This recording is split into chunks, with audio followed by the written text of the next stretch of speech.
All right. Hello, everyone. Welcome to the 2021 Wolf-PAC Warrior Workshop. My name is Mike Mineta. I'm the National Director here. And I'm going to turn it over to our communications team in just a minute. But before I do that, I just want to give you a super quick overview of a couple of things coming up this evening. So I'm just going to share my screen really quickly. Present.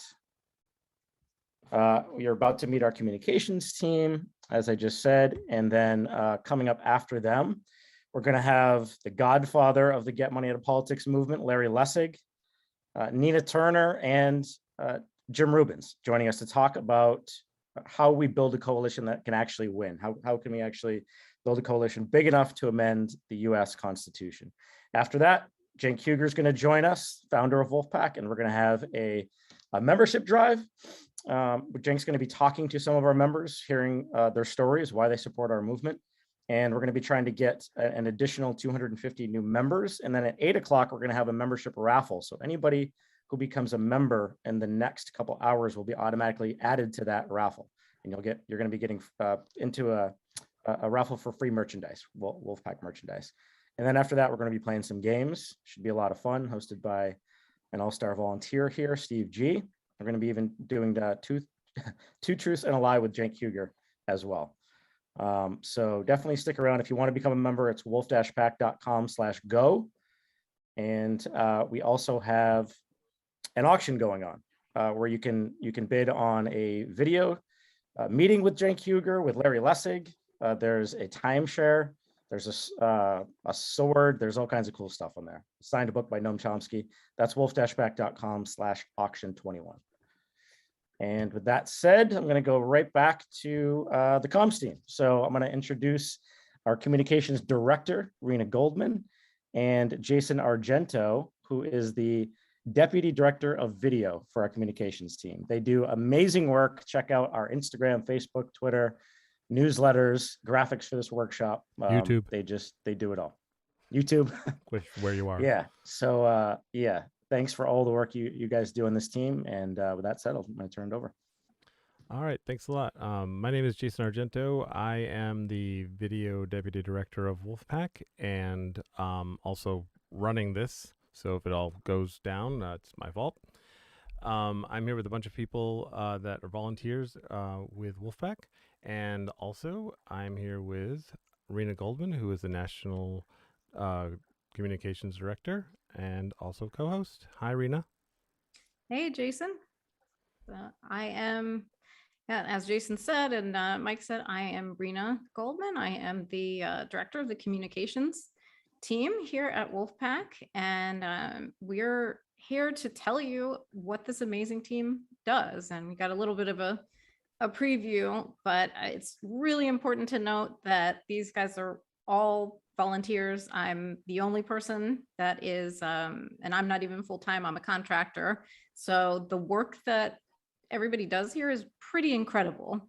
We cover social media, emails, as Mike said, and this stream that Jason is running right now, newsletters, social media, all of the graphics, basically all the comms that you see coming out of Wolf-PAC comes out of this fantastic volunteer team. We have so much talent on here, and we're always looking for more to join, because when everybody's giving their time, it takes a lot of hands, right, to do all of this great work, because comms work is challenging work, right? Excellent. And you're going to be speaking for Brian, right, for the admin? Yeah, so actually we should probably get our lovely slideshow up. Yeah, it's so funny in the beginning when we're like, hi, Rita. Hi, Jason. And we've been talking all day. We have been talking. All right. Okay, I'm going to share my screen. Can we see it? Yes. All right, success so far.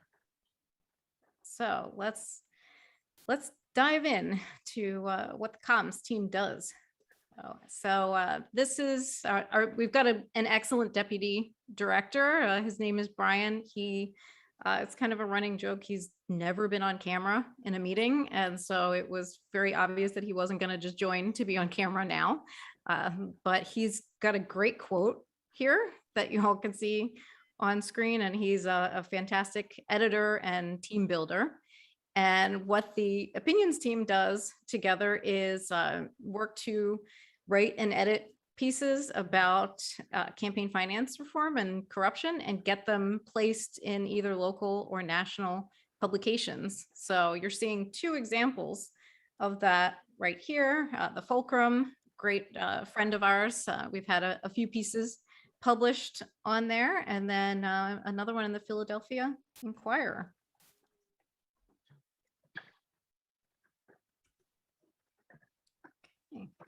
And so another thing, in addition to the op-eds, is we help people get letters to the editor out. And you can see one from Sarah, who's here with us. So I want to give Sarah the chance to talk about that experience and how she got her letter to the editor published. Hello. Hi, Sarah. Are we in?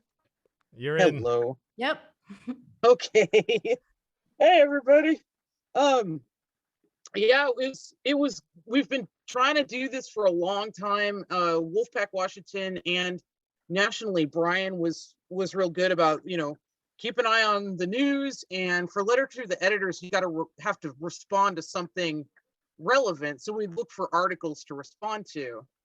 And so you do that, and then you write the article and, hand it over to Brian or somebody to edit it, because there's going to be copy edit errors and other stuff. And Brian is a great editor. Karen's a great editor. Like everybody I've worked with, they catch copy errors, they catch, and they give you stronger wording, or like in a couple of cases, he wanted me to tone it down.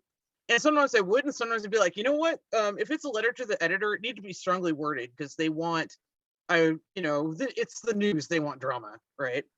So anyway, yeah, submitted it. It was funny because we subscribed to Seattle Times, or I did, just so I could keep an eye on things. And then I sent in a few, and they never published them. And then so I was just like, I unsubscribed, and they have the survey like, why did you unsubscribe? And I was like, you didn't publish any of my stuff. And so Jeff Clement from American Promise wrote an article, and I wrote a letter to the editor on that right after I'd unsubscribed. And guess what got published? So after I complained to him. So yeah, that worked. So yeah, your first sentence, letter to the editor, you rehash what was said, you put in your opinion. Again, keep it strong. And then, I made sure to put a call to action in there just so people would act on it. And then there was other stuff too. Connections mean a lot. And I'll let Jeff talk about that. Unless you have any questions. Well, I guess I'll point out that we are looking for writers and editors. We're always looking for other writers and editors to join us on this team, help each other out, improve your work, and get the message out there. And yeah, and Jeff can really speak to how helpful that is in the States. Yeah, so my name is Jeff. I'm the Washington State Director for Communications here. And I've been working with the communications team sort of at large, but mostly with the op-eds and letters to the editor. So we've been, one of the things that we've been trying to is to develop relationships with folks that are writing articles. And so one of our volunteers, Buddy, had a friend that wanted to do an article on campaign finance reform. So he interviewed us, Anita, who you heard from earlier today, Aaron and I, and basically gave us like a couple hour-long interview and wrote up a really nice piece about it. And between that and all of the letters to the editor, we were able to send those letters to the editor. We were able to send those to our legislators. And I mean, I've been doing this since like 2013. So like, there's lots and lots and lots of asking for meetings. However, this time we were able to send them these articles and say, look, this is something that's really important to people in your district, because it was the Seattle Times. We could like say, look, these are your voters.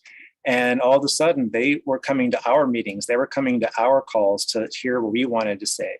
So yeah, it's all about leveraging these things, not just to convince your legislators that this is what you want to do, but how to get them to be a champion for you. So there's a lot of ways to do it. And there's a really talented team of people to help. We're all helping each other do this. So if you're interested in helping, let us know and we'll get you on the right track. I have a question for you. What did you do before to prepare you for being able to volunteer and being so successful at this? I called the number. I mean, nothing. I didn't do anything. I was a retired network engineer from like, the days of yore. So no, I was I felt disenfranchised, and I had no political experience whatsoever, didn't know anything about anything political. And no, now I'm a leader teaching people how to organize their own communities to get what they want from their legislators. So it's awesome. Nice. All right. Great. All right. So one of my favorite quotes actually from Brian is he likes to think of the opinions team as a support group for writers and editors. So, which I think is funny because, often you pitch an outlet, right, and you don't always get published, but you try again, you refine, you work together. And so, it's freelancers. If you're an editor or a writer, you don't usually have that kind of network or that support group. So it actually is a really cool thing to have a whole bunch of writers and editors working together, on the same mission and cause. And so that brings us to our other slide here. So if we don't end up getting a piece picked up on a local or national publication, we still publish it, and we use the Daily Wolf for that. So we have our own, this is on our website on wolf-pachq.com. And this is where you can find articles by volunteers on different subjects that either are in the news cycle or that they're really passionate about. And they do excellent research and making those connections on the how corruption, comes into play. And so you're seeing the screenshot that you're seeing here is by one by Morgan Lowe. And she wrote about redlining, the undue influence of special interests, and put a little bit of personal perspective in there as well. And it's really, really great to see these stories and to be able to publish these on our own. We also share these on social media, share them on their newsletters so that we get lots of eyes on them. And you can sign up for the newsletter on the website, correct? Yes. The front page of the website, there should be under that video, there's a little space where you can sign up to be on the newsletter. Excellent. All right, I'm gonna slide 2. All right, so and that brings us, that was a good segue to newsletters, right? So that's another team thing that our team works on together. And sometimes we send newsletters to update everyone on what current initiatives Wolf-PAC's working on. Sometimes we ask for help volunteer wise. Sometimes we ask for donations because we are really, really grassroots. And so that's another thing that the team does. And we rely on, again, our excellent writers, editors to put these together, and then our graphics folks that make the lovely headers and things that you see. All right, and we are on to social media with Drew, our Deputy Director of Social Media. Hi, everyone. So like Rena mentioned, I'm the Deputy Director of Social Media. And as a side hustle, I'm a senior in high school. And so part of our mission at the social media team is to educate as many people about corruption and dark money, but then also empower them to do something about it. And at the top two, in the sides of this slide, you can kind of see some of our most popular posts. The Vote And campaign was done after the 2020 election. And it really sparked a conversation about what can you do after the election's over? Because so many people felt unhappy with the choices that they were given. And so we wanted to let people know that there is something you can do about it, whether that be volunteer on my social media team or donate to other causes or follow and support other candidates that you believe in. On the other side, we have a post about Nancy Pelosi. A lot of time Wolf-PAC is portrayed as a left-leaning organization, but corruption, unfortunately, isn't partisan. It happens on both sides of the aisle. And I think one of the reasons this one was so popular was because people were tired of, Democrats not being called out just the way that some people are tired that Republicans aren't being called out.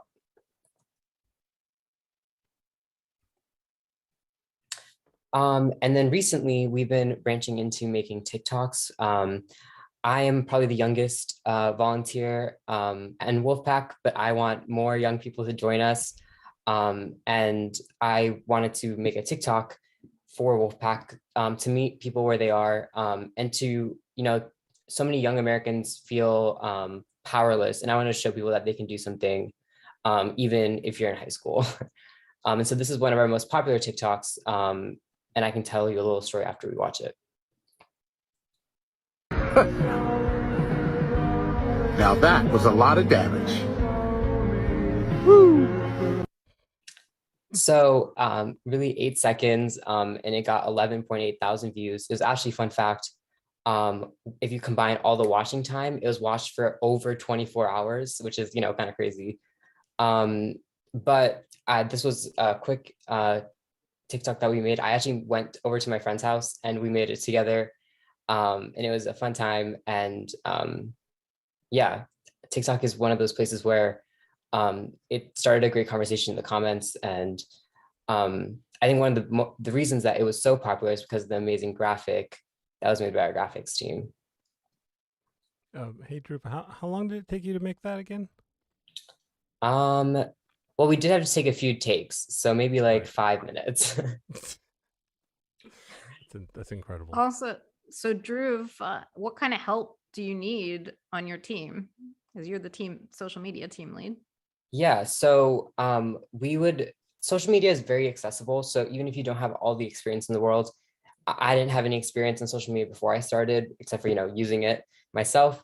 So if you can write, if you can be funny, we like to make jokes in our social media. If you want to make TikToks with me, there's just so many things that you can do, and we'll help you to make the most that you can in our social media team.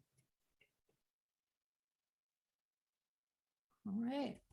Oh, this always plays again when I try to go to next slide. It did it when we practiced, and it did it live. You'll need someone young like Drew to teach you how to use this technology. I know, right? I was calling it the TikTok until It is the TikTok on the internet. yes. All right, so that brings us to graphics with Cathar. Hi, everyone. My name is Cathar, and I'm the Deputy Director of Graphics. And yeah, for anyone who has some artistic talent and or knowledge of using Photoshop or Illustrator, come join us because we need all the manpower we can get. But for anyone who maybe wants to start off a little simpler, this slide has an example of a templated graphic, this one being an infographic, where we have a template set up. So you just need to change a little bit and then be able to ship it off and send it to the social media team. So I don't have a design degree.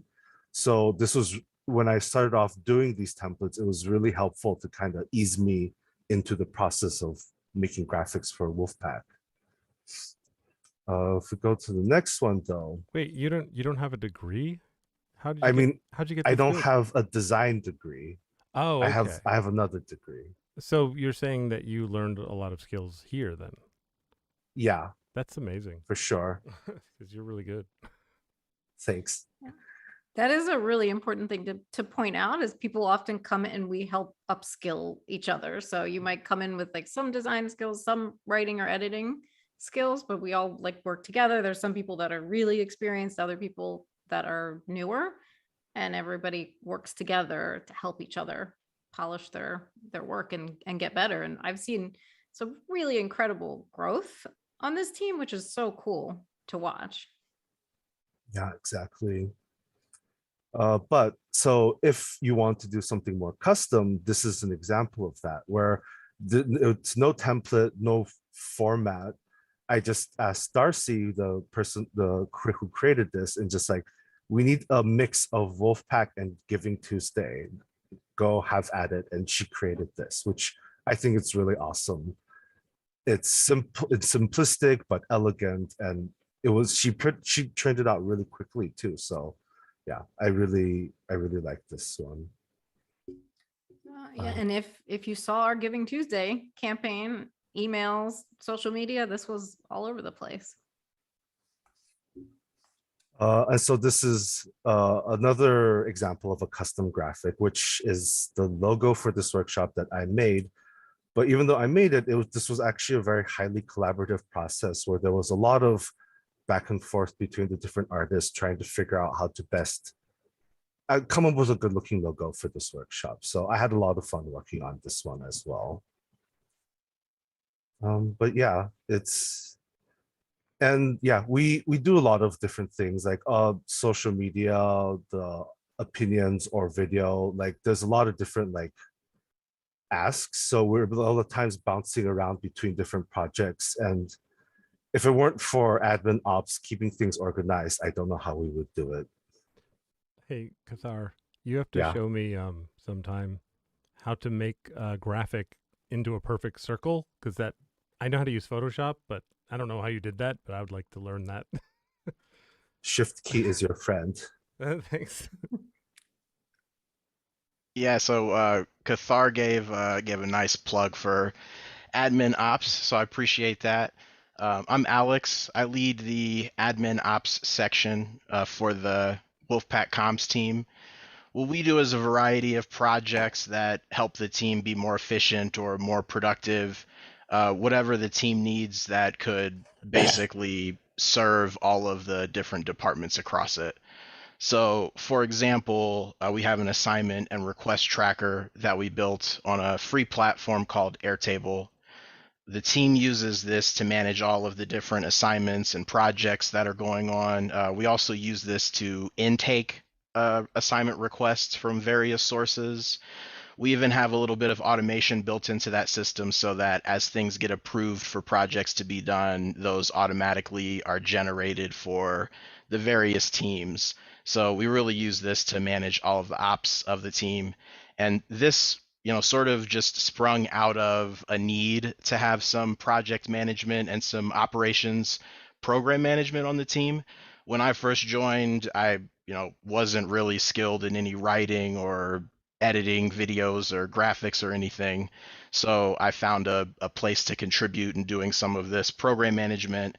And that's grown into this team of project managers and technical project managers that provide some of these services here.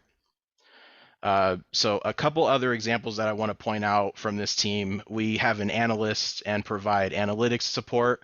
So sometimes the team wants to know when's the optimal time to send newsletters, or what's the right strategy for a social media campaign. And our analyst can provide these reports that then the different departments can use to better target those things, make that more effective. But then we also have a technical project manager who works on automating graphics projects. So on the right here, there's a graphic that, with a little bit of manual work, uses a lot of automation to pull these data together and generate all of these graphics. Then we use these in social media campaigns, and the corruption report like you see here is one of our better performing social media campaigns recently. So it's a nice way to leverage technology in order to make the team more productive. So these are just a couple of examples of the things that we do. For people who might be interested in contributing to Wolf-PAC's national communications, but maybe you don't have these creator type of skills, there's a lot of work for project managers and technical project managers inside of admin. So we basically take on anybody who has any software background, has any technical design background, or just really good ability to solve complex problems or work with a lot of different people to fit things together and then make things more efficient for the team. So anybody who has those type of skills are welcome to join up and help us out in admin ops. Yeah, and sometimes we find skills for people and we don't even know we're going to. Like, for instance, Alex, he is an amazing meeting moderator. And he just sort of kind of fell into this thing now. Whenever we want to moderate a meeting, he's like becomes like the sheriff, and he's amazing at it. Yeah, so that's we try to use people's skills wherever, they might apply. I happen to be like a professional meeting haver, or at least that's, how my job feels sometimes. So I can, help get some conversations from the beginning to the end a little easier than the unpracticed. But yeah, we have space for people with any of those type of skills on admin. So I think with that, I can throw it back to Rena and Jason. Should I talk a little bit about the YouTube page, or do we have time? Yeah, go over video quickly, and then we will just remind people how they can join. Sure. Okay, so here's the YouTube page. Basically, we did a workshop last year, and we took the segments and we cut them into individual videos. So the editors in the video department did all this, and if everywhere you see graphics is all from the graphics, and social media did the descriptions. Everybody pretty much contributed with figuring out what keywords to put into the descriptions, and then we have the Why We Wolf-PACs. That's those are made by actual volunteers, and then we edit them, and you can see a drastic difference where we decided to start branding like crazy right about here 1 year ago, right there, with Cenk doing the jogging with Rena following him. Jason, that was probably when you joined 1 year Yeah, ago that was when we right started when doing I that. joined, pretty much. Yep. Well, no, I joined in April, so yeah. Nope. Then that fall. And I'd like to play something really quick. It's our young star, and here's his 56-second Why We Wolf-PAC. Hi, my name is Drew, and I am from New Jersey, and this is Why I Wolf-PAC. I'm a research and communications organizer, Jason, and I there's joined people Wolf-PAC in about the 2 years chat ago, saying right no one before can my see it. freshman year of high school, because I realized how messed up our political system is, and that the future generation, my generation, will be the first people to really experience the consequences. As a high schooler, I felt powerless when faced with corruption in Washington and no control over my future, but Wolf-PAC welcomed me as an equal and gave me the power to fight back. We need a 28th Amendment to get money out of politics, because I am confident that once we do, the politicians will have no choice but to represent we, the people.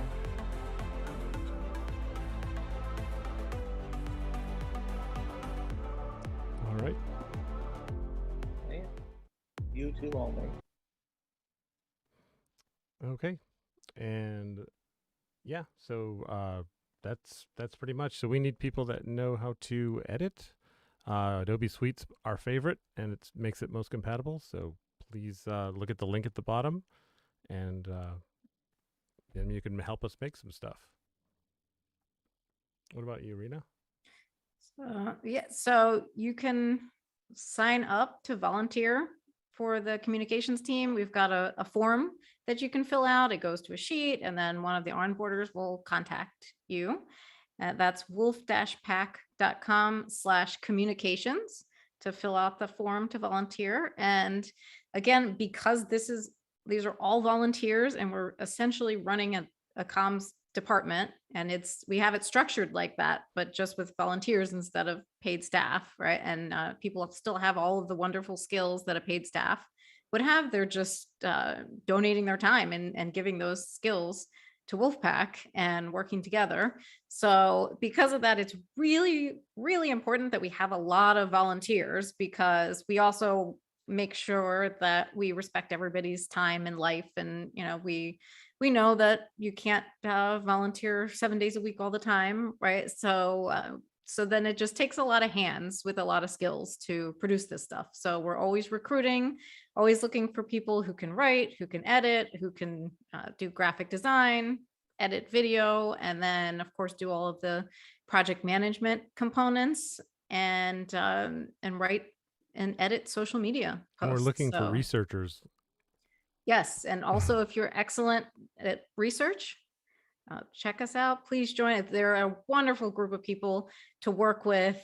Everybody has been so fantastic. This team has worked together to build all of these structures, even to build the team. So, I can't say enough about how amazing this group is, and they're just truly wonderful to work together. And you can, as a bonus, on top of doing all this great work for this really important fight against corruption, you're also gaining some skills that you can put on a resume.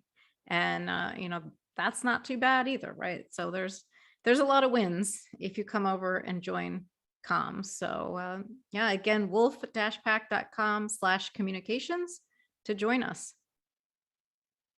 Excellent. So is that concludes Meet the Comms team, right? Yep, that concludes our portion of the evening. See now, guys, you guys were so afraid and so nervous, and it's over, and then you did a great job. So good. Sarah laughing. All right, excellent. Hey, Mike. All right. Hey, nice job, team. Thank you.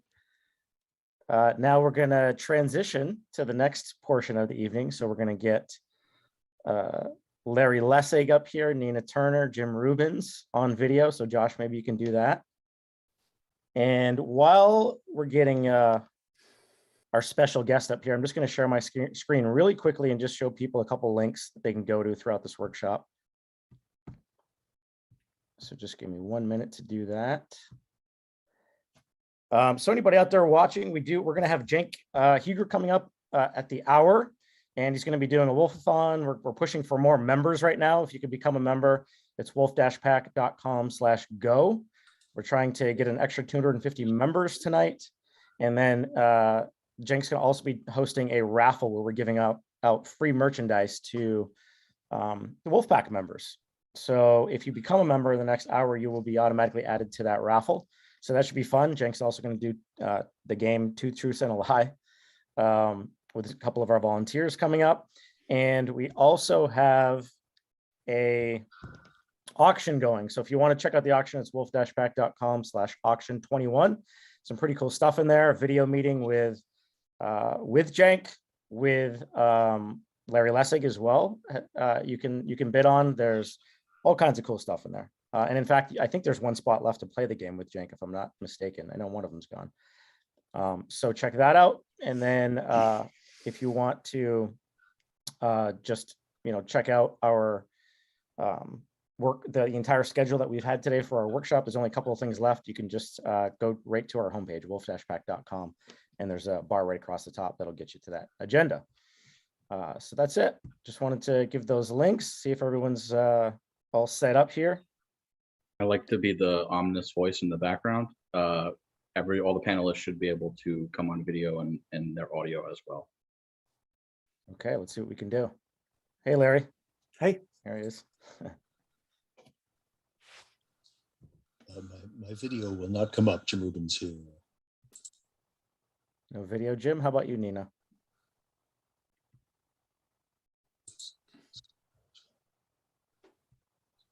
You might just have to click the button to start the video in the lower left.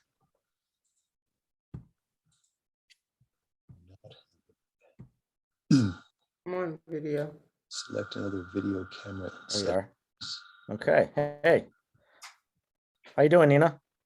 Fine. How are you? I'm good. Good. Long Long day here. We've been going since like 11. Yeah. Jim, you gonna be able to figure out your video or no? I'll start Yeah. introductions and let you. Yeah, so you're not blocking it on your end, right? No, Josh can tell you for sure, but no. Fortunately, have integrated Windows 11, and it doesn't like my camera anymore. It's super annoying. It's okay. Well, welcome everybody. This is the 2021 Wolf-PAC Warrior Workshop. We've got some really special guests coming up. This panel is called Building a Coalition That Will Win. The goal of Wolf-PAC is to get an amendment to the US Constitution that deals with the corruption of big money in politics. It's obviously a pretty lofty goal, and we're going to need a pretty massive coalition to actually get that done. So that's what this discussion is about. I don't know if, three better people to have this discussion, honestly, in the movement out there. We've got Larry Lessig is going to be hosting this panel. He is a professor of law at Harvard. He's also the author of Republic Lost, founder of New Hampshire Rebellion, founder of Mayday PAC, those groups dealing with getting money out of politics, founder of Creative Commons, and really just known as the godfather of the Get Money Out of Politics movement, and a close friend and ally of Wolf-PAC, and joins these workshops pretty much every year at this point, Larry, and will travel around the country for us and testify at committee hearings, and has just been an amazing ally for us throughout the years. So Larry, we're thrilled to have you here, as always. And we also, for the first time, have Nina Turner joining us. We're super excited about that.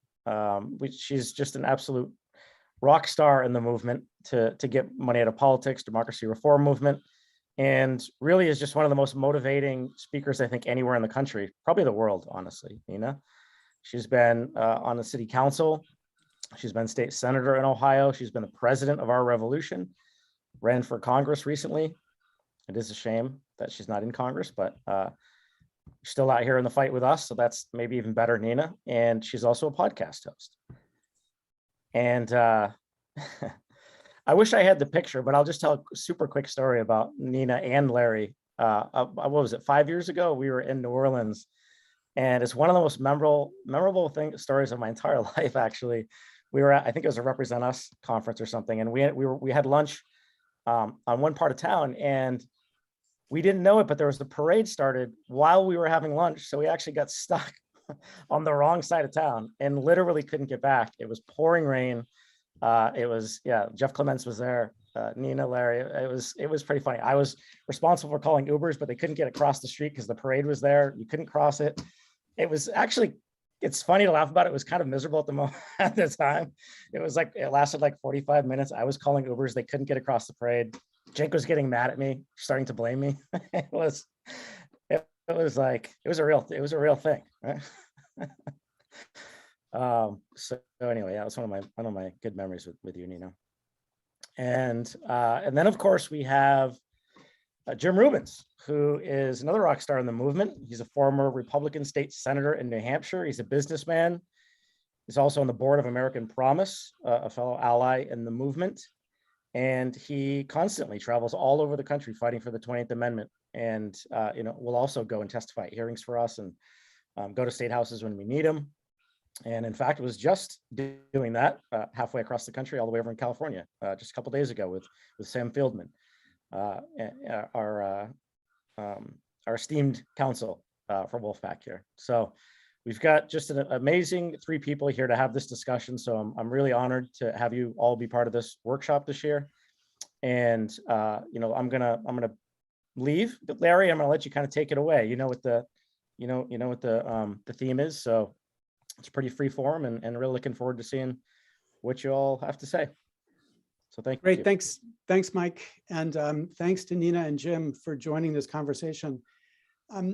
So I want to start it off by putting it a little bit perspective. It was 10 years ago at Netroots Nation that Cenk told the assembled millions, I'm sure, I wasn't actually there, that there's only one issue in the country today, and that issue was campaign finance reform. And what's striking about those words is how quaint they seem now. remembering the days when what really was the issue was campaign finance reform. And it's astonishing to recognize that in the 10 years since, everything, every single dimension of democracy has gotten worse. In the 10 years since, we've seen the effects of the radical gerrymandering that was affected in 2010, that both empowered state legislatures to begin to impose restrictions on the capacity of people to vote, that made it so that their political opponents could no longer compete equally with them in the races. We saw the effect of gerrymandering in Congress, which radically enhanced the power of, in some states, a minority, to make it so that they could exercise power beyond what the Democratic mandate was. It was just after that we began to see the extraordinary effects of super PACs, which of course were created in 2010, but really hadn't had their real significance. In 2020, 10 super PACs account for 54% of the spending that was in that election cycle. In 2010, nobody imagined state legislatures openly considering the idea of empowering their legislature to override the popular vote of the people of their state for president. But right now, those bills are floating all across this country in state legislatures. And of course, in 2010, we had not yet seen the extraordinary poison of the filibuster deployed in the extreme way that Mitch McConnell now wants to deploy it. So that in the current version of the filibuster, which gets triggered whenever any senator wants a filibuster, that filibuster means that 21 states representing just 21% of America, if you take the 21 states that supported Donald Trump by at least 10 points, those 21 smallest states representing 42 votes to block anything in the United States Senate represent 21% of our country. So we have moved from a movement that was confronting a critical problem of campaign finance reform to a movement that is confronting the problem of democracy in general. So when I think of what Cenk said, I think we need to update this. think we need to say there is one issue in America today, one issue. And that one issue is democracy, representative democracy. And the question we need to ask is whether representative democracy is going to work in America anymore, whether it's going to give the majority the ability to set the direction for America. And that is a crisis in our country right now, as all of us see, and as we reflect on what's happened over the past year. Now, what's exciting to me about this panel, this conversation with real politicians who have actually been on the road and persuading people to what the important issues are, is trying to get a sense of whether framing a common push on the framework of democracy is possible. You know, I got to say today was not an optimistic day for me. And I wasn't sure I was going to be able to do my job in this panel discussion, which is to make us hopeful and to make us think that there's a way to go forward, because we live in a country where we can't even agree about a pandemic, which has killed more people than all of the people who were killed in service in World War II. We can't even agree about that. And so when we live in that sort of country right now, which is fueled by an infrastructure of media that profits from the politics of hate, is it possible for us to imagine focusing America on this core, number one, only, in my view, issue, democracy? So Nina and Jim, you've done this. You've run campaigns where you've seen people face to face, and you've seen what works and what doesn't work. So I'd love you to open this conversation up by helping us to believe what today I'm not sure I believe, that it is possible to build, or if it's not, like, what do we have to do to get there? So Nina, why don't we start with you? Thanks so much. And it's a pleasure to join Wolf-PAC and to be with you and Jim. And I just want to thank Mike for walking me down memory lane. I had on heels that day, which is contrary to how I usually roll, because when you are out and about on campaigns, you got to be really ready. So Mike, thank you. Gave me a little chuckle. I think Larry, it is possible. It's always possible. We cannot give up on the possibility. But what we have to marry with that possibility is the inordinate amount of work that is going to take. We have to face this question, the issue of democracy, representative democracy, and will it last? Can it stand? Can it endure?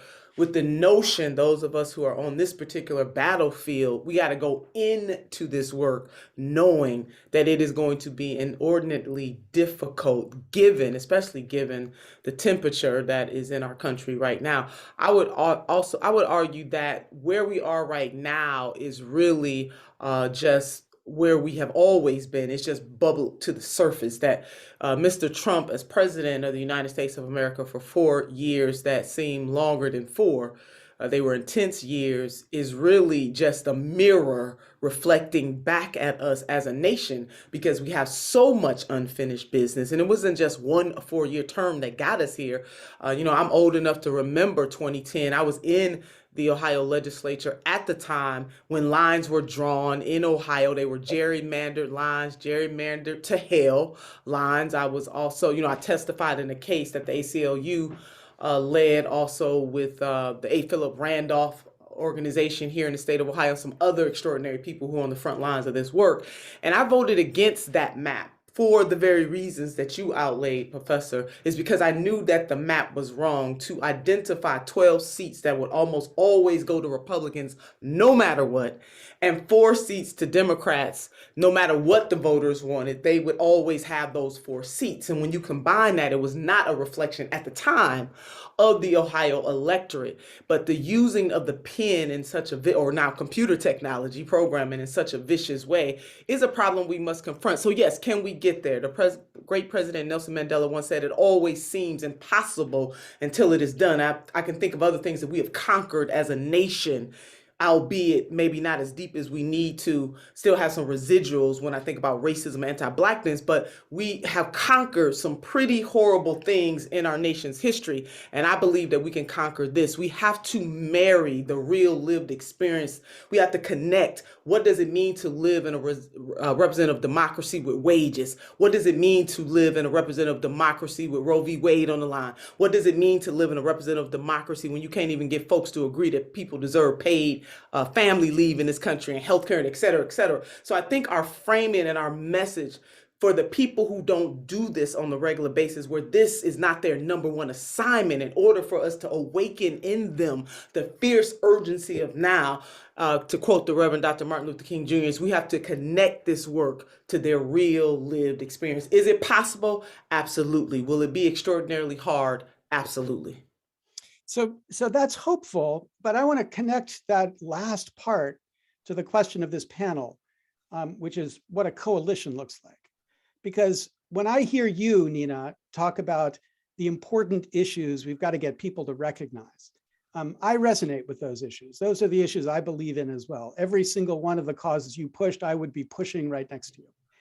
But if we're talking about a coalition that reaches across to people who don't necessarily share our politics, does that strategy work? Is that strategy possible? Do we have to do this as 2 separate movements, or can we do it as one movement? So Jim, that's the hard question that I want to put to you, because you've been in this fight as a Republican, and I've seen you on the road, I've seen you pushing the issue, but pushing it in a context where it doesn't come naturally. So how do you think we do it as a coalition? Is it something we do together, or is it something we do moving separately? It has to be done together. We've got to understand, those of us who have different priorities, issues, policy priorities, that there's a bigger issue here. And the issue is our system is failing us.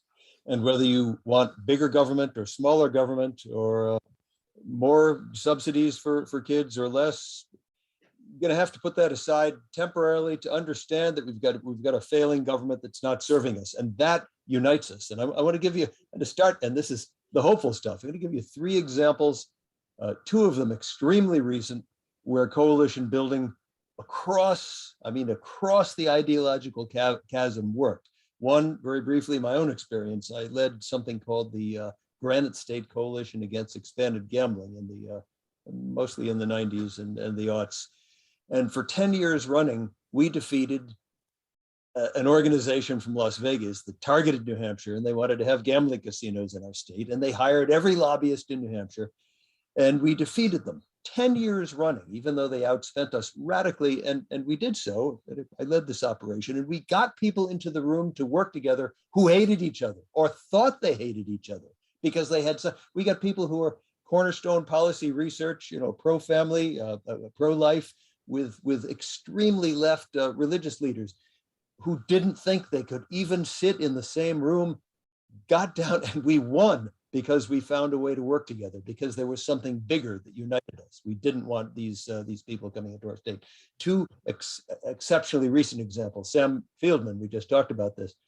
Sam and I and all of the leaders of all but one of the organizations that are leading the movement to amend the Constitution in 3 ways. There's the campaign money corruption amenders like myself for American Promise, my organization, your organization, Wolf-PAC, the term limits folks, and the fiscal responsibility folks. All of the leaders, the organizations, got together along with ALEC, the American Legislative Exchange Council, founded by the Koch brothers, and the Reason Foundation, an extremely conservative libertarian organization, agreed to co-sponsor this operation that happened on Wednesday, Thursday, called the Academy of States 2 in San Diego, in conjunction with ALEC, and we agreed that we would not oppose one another's amendments. And there's an agreement statement that Mike has that he can stick up on the screen. And we signed on to this agreement, and we all cordially worked together to have this event. And here's amazing success number 3. So we each of the 6 major proposed amendment clusters, and again, in term limits, campaign fiscal responsibility, campaign finance, and fiscal responsibility, each pitched 6 different pitches. And Sam and I, on behalf of American Promise and Wolf-PAC, pitched a single proposal, and it went up for a vote, a straw poll vote, and the voters were elected state legislators, ALEC members. These are conservative Republican legislators. How do you think we did on the Wolf-PAC American Promise amendment to campaign money in elections? We got 67% of the vote. Amazing. This happened on Wednesday morning of this week. And it shows what you can do when we persuaded folks sitting there, the conservative legislatures. There are problems, there are systemic problems that block both of us. We have differing policy objections, but these systemic problems are so large that it has incapacitated our form of government. And we agree on that, maybe for different reasons, but we agree that we want the same amendment. That's remarkable. This can be done. And I'll get into when we have time for more detail about it's very important for us who are coalition building to do a few things. And the first we've got to do is step back, and if we want a coalition, understand there are people with very different ideologies, and we've got to figure out where are we common, where can we come together. And if we thrust things that we know they hate in their face as our leading lure, whether it be climate change or justice, criminal justice, or what have you, and if we lead with the issue that we know repulses, it's going to be harder. So Nina, I mean, we've got exactly that difficulty when we think about the movement to get a convention to propose amendments to the Constitution. I support what Jim's talking about. I would go stronger. I would say that both sides, I think of it as a representational integrity movement and a fiscal integrity movement. And I'm on the representational integrity side. I think that's the most important thing, whether it's money in politics or vote suppression or gerrymandering, whatever it is, that is the issue we need to be pushing. But there are other people out there who think it's fiscal integrity. It's Congress's inability to do what it needs to do.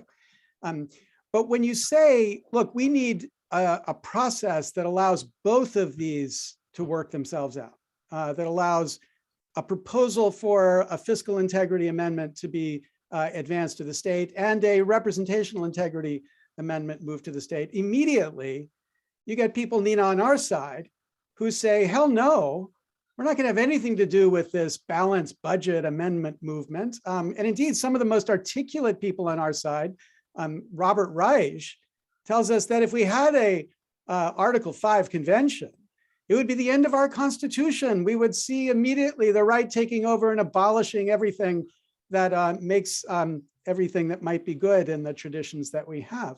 So when you experience that, because you've been right at the center of that type of conversation, when you experience that, what is your strategy for bringing people to see that we need to figure out how to move in a common direction, even if for, as Jim nicely put it, different reasons? Yeah, but it starts with what centers us, what brings us together is that the system is not working. I mean, Jim made that point. That's it. The system is not working. Now, we all in the room, whether we are representative integrity or fiscal integrity people, what we do agree on, what brought us together in this room is that the system is not working. And then we just got to work it out from there and keep that as the foundational point. No matter where else we want to go, like we're not here to talk about the other stuff. We are here to talk about a system that does not work for either sides, That's it. And that's all. And we just keep weeding out that other stuff. The system doesn't work. The system doesn't work. So even if you want to argue it from a fiscal side, the system doesn't work. If you want to argue it from a representation side, the system doesn't work. Why are we here together? Because the damn system does not work. But let me follow up with that. I mean, you've been on the front line of a diverse electorate in Ohio. And when you tell the diverse electorate in Ohio, the system doesn't work, does that get them more excited to rise up and do something about it? Or is that just as likely to give them a reason to stay home? Not necessarily, because then what does that mean in material terms? And that's why in my opening remarks, I gave examples of what our side would care about, but I could give examples of what the other side may care about that are willing to come together in a room. You got to get down where people live. You know why it will not necessarily resonate? I mean, one city in the district that I serve, city of Cleveland, where I live, is the poorest big city in the United States of America. You think they really give a damn about representative integrity or fiscal integrity and democracy? And they know the system is not working because they live it every day. But for me to sit down across the table with somebody that's trying to figure out how to pay their rent or pay their car note or get their kids into childcare about an amendment to the Constitution or getting money out of politics, they think every politician is a damn liar with good reason, because guess what? The system doesn't work.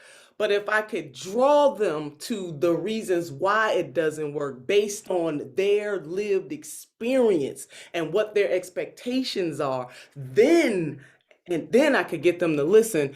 I enjoyed Jim's example. I want to give an example too of people who totally did not agree. And this was really about life and death in my state at the time. And many of the people joining us this evening probably remember when Tamir Rice was shot on a playground in Cleveland, Ohio. A 12-year-old black boy shot for playing with a toy gun. No questions asked. Less than 2 seconds, police on the scene. They shoot and kill this little boy. Emphasis on little boy.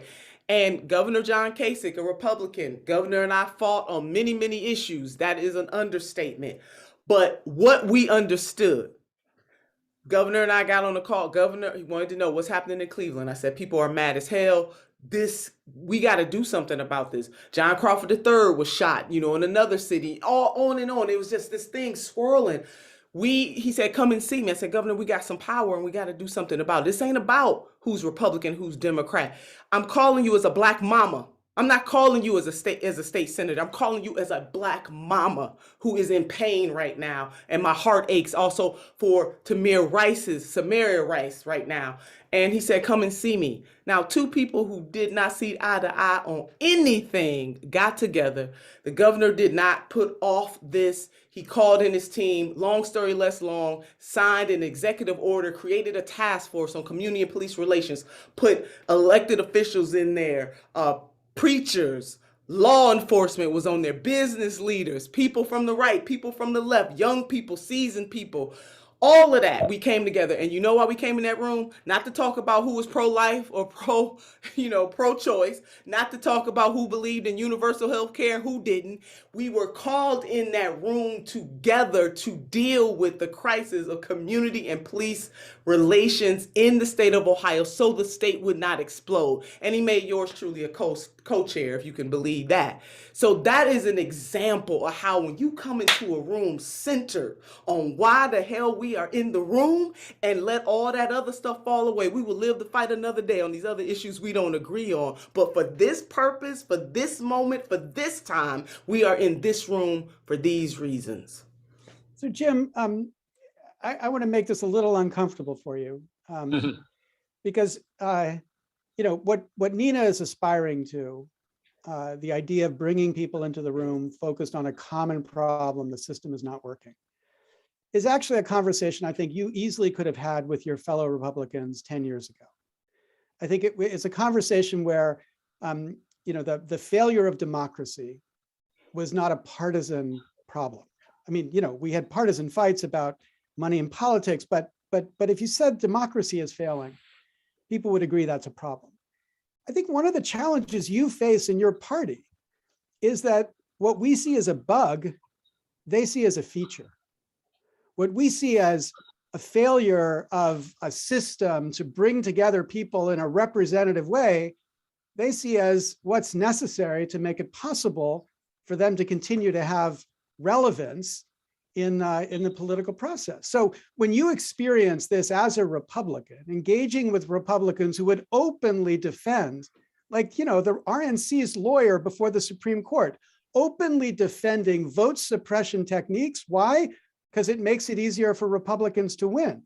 When you in your party are confronting people who believe in the anti-democratic movement, how do you bring them to a place where they recognize that the long-term can't accept an anti-democratic reality? Coming at a Republican, a conservative from that perspective is not going to get anywhere. We've got hardened partisanship in the United States. So again, for the purpose of this Warrior Workshop, we're about getting an amendment to the United States Constitution passed. In short, and Sam and I agreed on this, that would restore to Congress and to the several states powers to set reasonable limits on campaign money. That's our objective. We have so how does that conversation comfortably get to conservatives? What are conservatives passionate about? Conservatives, let's start with something conservative, and you got to start there. Start with something conservatives are really passionate about. And this passion causes that kind of perturbation, Larry, that you're describing there. When people grasp at any means of power, people are concerned about the loss of reserve currency status of the US dollar. Now that sounds very abstruse, but if you're a conservative who follows this stuff, you're a small business person and you're worried about inflation and you buy imported products to manufacture parts, et cetera, trying to hire people, you are concerned about the real prospect of the United States being forced to buy imports in Chinese currency. This is a conversation that may not happen a lot on the left, but this really concerns people on the right. How does that tie to our issue? I'll lead you there. So why would a conservative be concerned about campaign money? Because the process by which our currency is threatened to collapse and us buying our imports in Chinese currency, which is a serious national security problem, apart from other problems, is because we have a corrupt campaign money system, which is turning free market capitalism, which conservatives love, and I love the free market, because it's getting turned into crony capitalism, because you can go to Washington and you spend $1 and you can buy with that dollar in the form of campaign contributions and lobbying. You can buy regulatory favoritism, you can buy tax breaks, you can buy contracts, you can buy F-35 airplanes, which fail and suck trillions of dollars out of the world economy. And what that does, it gets Congress on both sides, forgive me, both sides love the spending. And when the taxpayers start revolting, which they do on the right, the Federal Reserve Board starts printing money. Now, I don't know if you think that sounds conspiratorial or not, but it's happening and people on the right are really worried about it. Now, why is this happening? Because of the corrupt campaign money system that has turned capitalists into crony capitalists who go to Washington to pervert our economy to help their company prosper. It's structural in the system. And I find, and we found on Wednesday morning when we took this straw poll vote among conservative Republican leaders, they see this connection and they see the need to fix the campaign money system. So Nina, this is coming at this issue, which leads to the same solution from a completely different perspective. And it's very meaningful, and it creates as passionate a response as those that you work with. Yeah, but I mean, I agree with you. It's important. Your victory at ALEC is important. The fact that 67% would have said that at ALEC is really important. It's amazing. What number of Republican senators in the United States Senate would say that?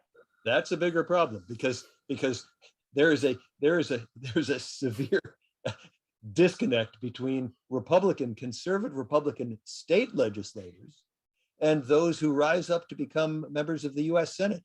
And if you talk with individual state legislators, conservatives and liberals, right and left, there is an extreme distance between the federal government and state government. State government is still close to us. I can knock on the door, I can call up my state senator, and you probably can in Ohio, I know I can in New Hampshire, and I don't have to give someone a $5,000 or $10,000 contribution to get a voice conversation in the state level. And our state legislators recognize the importance of this proximity to the people.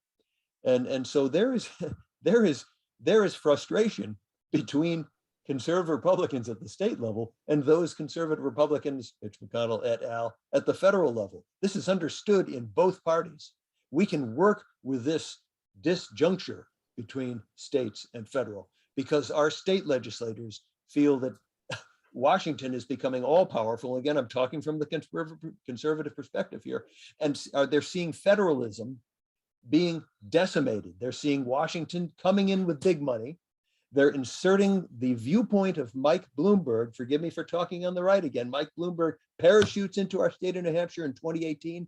He surgically, with detailed big data and his money, he flipped our state legislature from R to D in 1 year. One person did this. This frightens and pisses off people on the right. And when it goes in the opposite direction, it pisses off people on the left.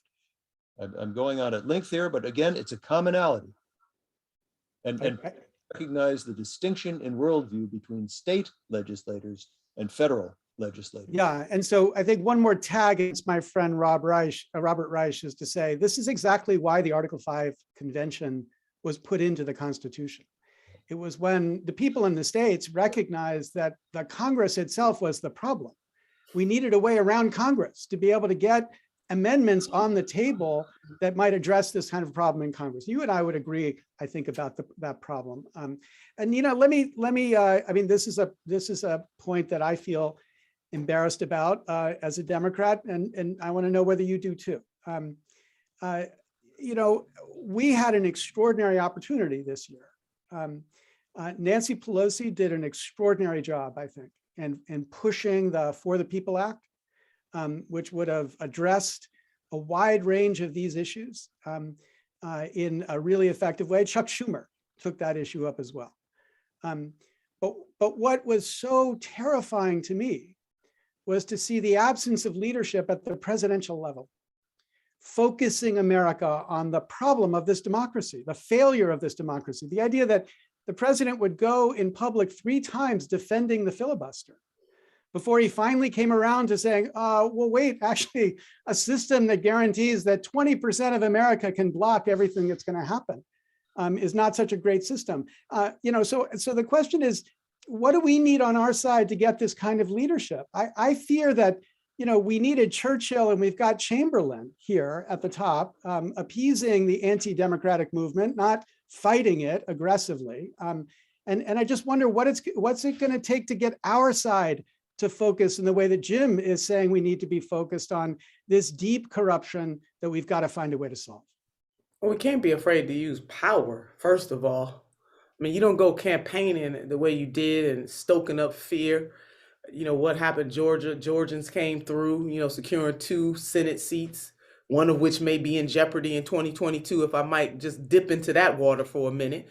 You know, power is it doesn't last always. It's finite, and you have to use it when you have it. And so just as we are saying that we must get big money out of politics if we're ever going to have any nice things or push forward anything that we believe in, the same happens is true about the filibuster too. We can't worry about what the other side might do. Let's use the power while we have it. And definitely it was a total saying it was a misstep is quite being kind.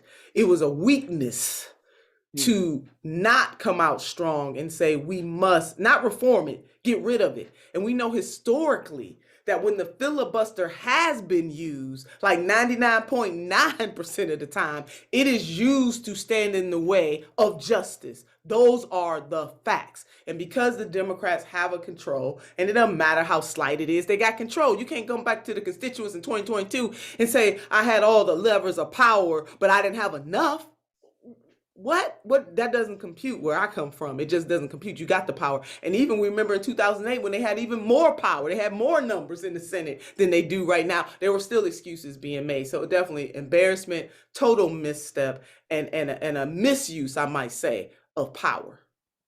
Okay, so Nina, on our side, when you talk to people about the idea of a convention, where do you see that possible agreement developing? I mean, do you think we're going to get a party that is open to this idea? Because right now, the most vocal people in our party, Russ Feingold and Rob Reich and many in Congress say it's the worst idea out there. I mean, what is it going to take on our side to get more people from the Democratic Party and on the left to recognize that we need to find a way around the corruption that blocks real reform in Congress, and this is maybe the only chance we have?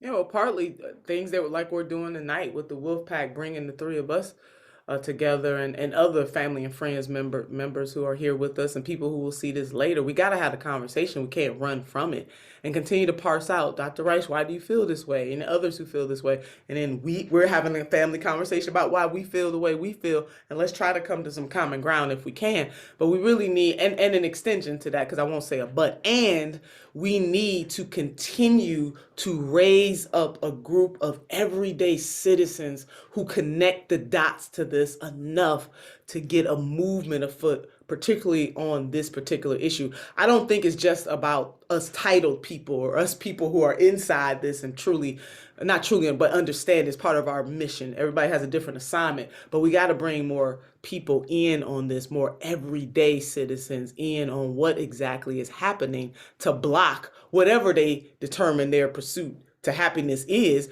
We have to explain to them what are the variables blocking that. And this is certainly the number one variable that blocks every other thing that you care about, whether it's climate change or money, monetary policy, whatever it is. What is blocking that is the notion that in this country, politicians it is legal, as Unrig said, to buy and sell politicians in the United States of America. And by and large, they do not answer, the system itself does not answer to the will of the people. It answers to the owner donors. Whether the owner donors are on the left or the right, Republican or Democrat, or somewhere in the middle, the system answers by and large to the owner donors. And that is a threat to all of us. So Jim, in the Republican movement or the Republican Party, is the idea of a convention a winning idea? Do you think most, I want to accept your separation of Washington from the rest. So most grassroots Republicans, are they fearful of a convention or are they supportive of the idea of a convention? There is a debate going on within both parties as to whether this power put in the Constitution that you here at Wolf-PAC are working to use, there is fear mongering in both ideological wings that it's too dangerous to use, and if it on the left, if it's used, there's going to be a complete gutting of civil rights. On the right, that they're going to come in there and they're going to take away the Second Amendment. This is perhaps the most powerful systemic reform tool that people don't know about. this second means of amending the Constitution. Very few people know about it because it's never been used before in the entire history of the United States. I'm not going to try to make this into a finger pointing exercise, but the people on the left, one of the main funders of the left and certain organizations I won't name here so as not to inflame things, have warned that if we use this power in the Constitution, there'll be a balanced budget amendment and the government will be cut and slashed and there'll be no Social Security or welfare system anymore. And that threat is propounded by big money sources on the left. And on the right, there is organizations like the Phyllis Schlafly organization and the John Birchers, who have very significant sway in some of these rural conservative states, very significant sway, and are dissuading Republicans from at the state level from being willing to use this tool. So this is a problem on both sides. All of us who work with grassroots folks, remember, grassroots folks don't know the power of this tool in the Constitution. And if they knew this power was there, and it's accessible by contacting our state legislators who are approachable, this is a real ray of hope for both of us. So we both got to work on debunking the anti-systemic reform forces in both our parties.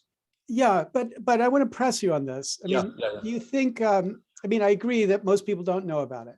Yeah. But do you think you start ahead? Do you think you start able to convince more than 50% of legislators in the states, Republicans, to consider this? Or do you think it's a hard fight on the right, right now? It's on both sides. We've seen rescissions on the right. I'm speaking a language here that we all know here on this call, but we've seen states going backwards on the call for an Article 5 state-led convention, going backward. Big fight in New Jersey right now. I don't have a report on what happened in the last couple of days there. There's a fight to remove the New Jersey call, which would wipe out both a call for a fiscal responsibility amendment and a campaign money integrity amendment.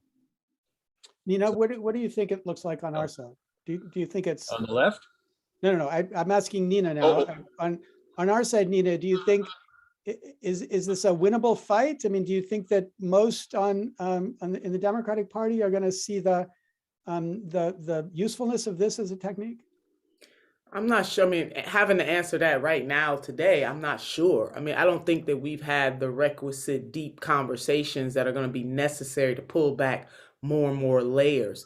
That is going to happen. That is going to have to happen first, in my opinion, before we can even move forward on this. I don't even think most in our party are even fixated on this, even if they are inside and they kind of understand where we're coming from and what we're talking about. We got to have more family meetings, and quickly. We ain't got a whole lot of time. Yeah, I think, Jim, what you just said is really key to this. There is a strong movement on the right and the left that wants to block systematic reform. They want to block it for different reasons. But blocking things in Washington and blocking things in the political sphere is the easiest thing to do. Yes, it is. Saying no is the simplest thing. There's a million reasons to say no. And so it's going to take an extraordinary movement to rise up around that and to convince people that we can't go forward. And that's why, if you look at what's going on in authoritarian Europe right now, like the Czech Republic and in Hungary, Czech Republic just had an extraordinary success where all of these fractionated parties said, look, we're going to put all of our differences aside and we're going to realize there's one threat. And the one threat is the threat of authoritarian dictatorship. And that same thing is happening in Hungary right now. I mean, people think Viktor Orban is untouchable, but I was just there a month ago. There's an extraordinary movement of people who believe that they can get parties to say, we're going to put everything else aside. And we're going to focus on this one problem. And I just wonder, are you going to invest? Do you think we should be investing right now in a movement that says there's just, like Cenk said 10 years ago, there's just one problem. There is just one issue. If we don't get this issue done, we're not going to get anything else done. So we need to get this issue done now. Do you think that are you going to invest in that as as a plan or as a possibility? Let's start with Jim and then Nina. I don't think right now a call to kumbaya is gonna get there, but I'm gonna challenge Wolf-PAC folks. You're perceived as being more on the left and on the right. Understand that on the right, the movement, the thrust of the use of Article 5 is around fiscal responsibility. I challenge Wolf-PAC to understand that because we're fighting people in both who want to discredit use of this tool in the Constitution, to bypass Congress to get this fixed, because Congress doesn't want to fix this thing, to work with the fiscal responsibility amendment folks, because you have a similar joint objective, which is defeat disparagement of this tool in the Constitution. The fiscal responsibility folks think they're at 33 of the 34 necessary states to get there. The argument and the reason that Wolf-PAC might want to support those folks might be across the finish line and discredit these people who want to take the use of this tool out of the hands of state legislatures and the public, because it might get used. And we might have a fiscal responsibility amendment, which will pave the way for the next wave of amending, which should very well be and will likely be a campaign integrity amendment. And I want to also provide solace for people on the left who are worried about fiscal responsibility. As we say, all of us say, it takes 38 states to pass anything. All the delegates at such a convention like this understand there has to be massive public support for any amendment to have any chance of viability. And I know the wiser heads in the fiscal responsibility movement, and there's extremely wise heads which will craft, and I believe it will come through an amending convention of the states, a very sober, very acceptable approach to saving the American dollar and keeping us from buying our imports in Chinese currency. There'll be a sober, very acceptable approach. So I'm challenging Wolf-PAC folks, really stretch yourself to get to that long-term goal. We've got to work together. Okay, Jim, so I love you, but I'm going to disagree. I'm going to disagree strongly here. Go ahead. Because the scenario that says we're going to have a convention that is perceived by the world to be a right-wing convention that proposes amendments. I mean, you and I agree that's not what it is, but I'm just telling you what it's perceived to be.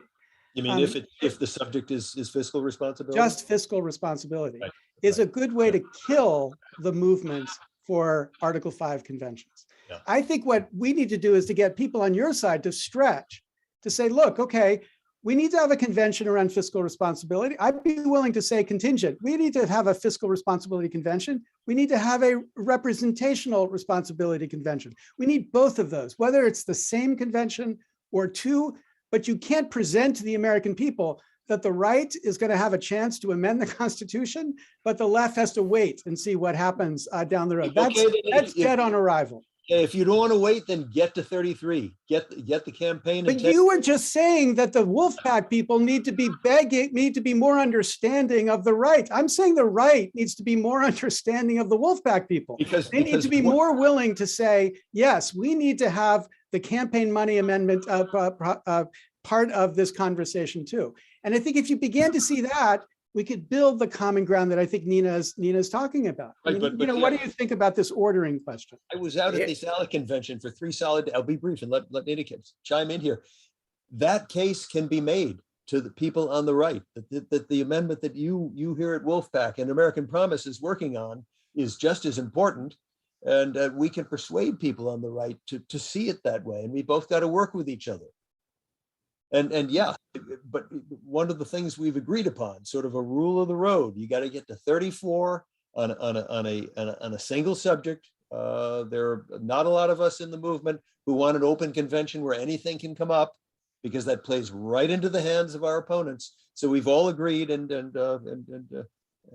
Mike, you put up our statement of agreement. The amending movement agrees. You got to get to 34 states on a named subject, named by 34 state legislatures, and that's our way of.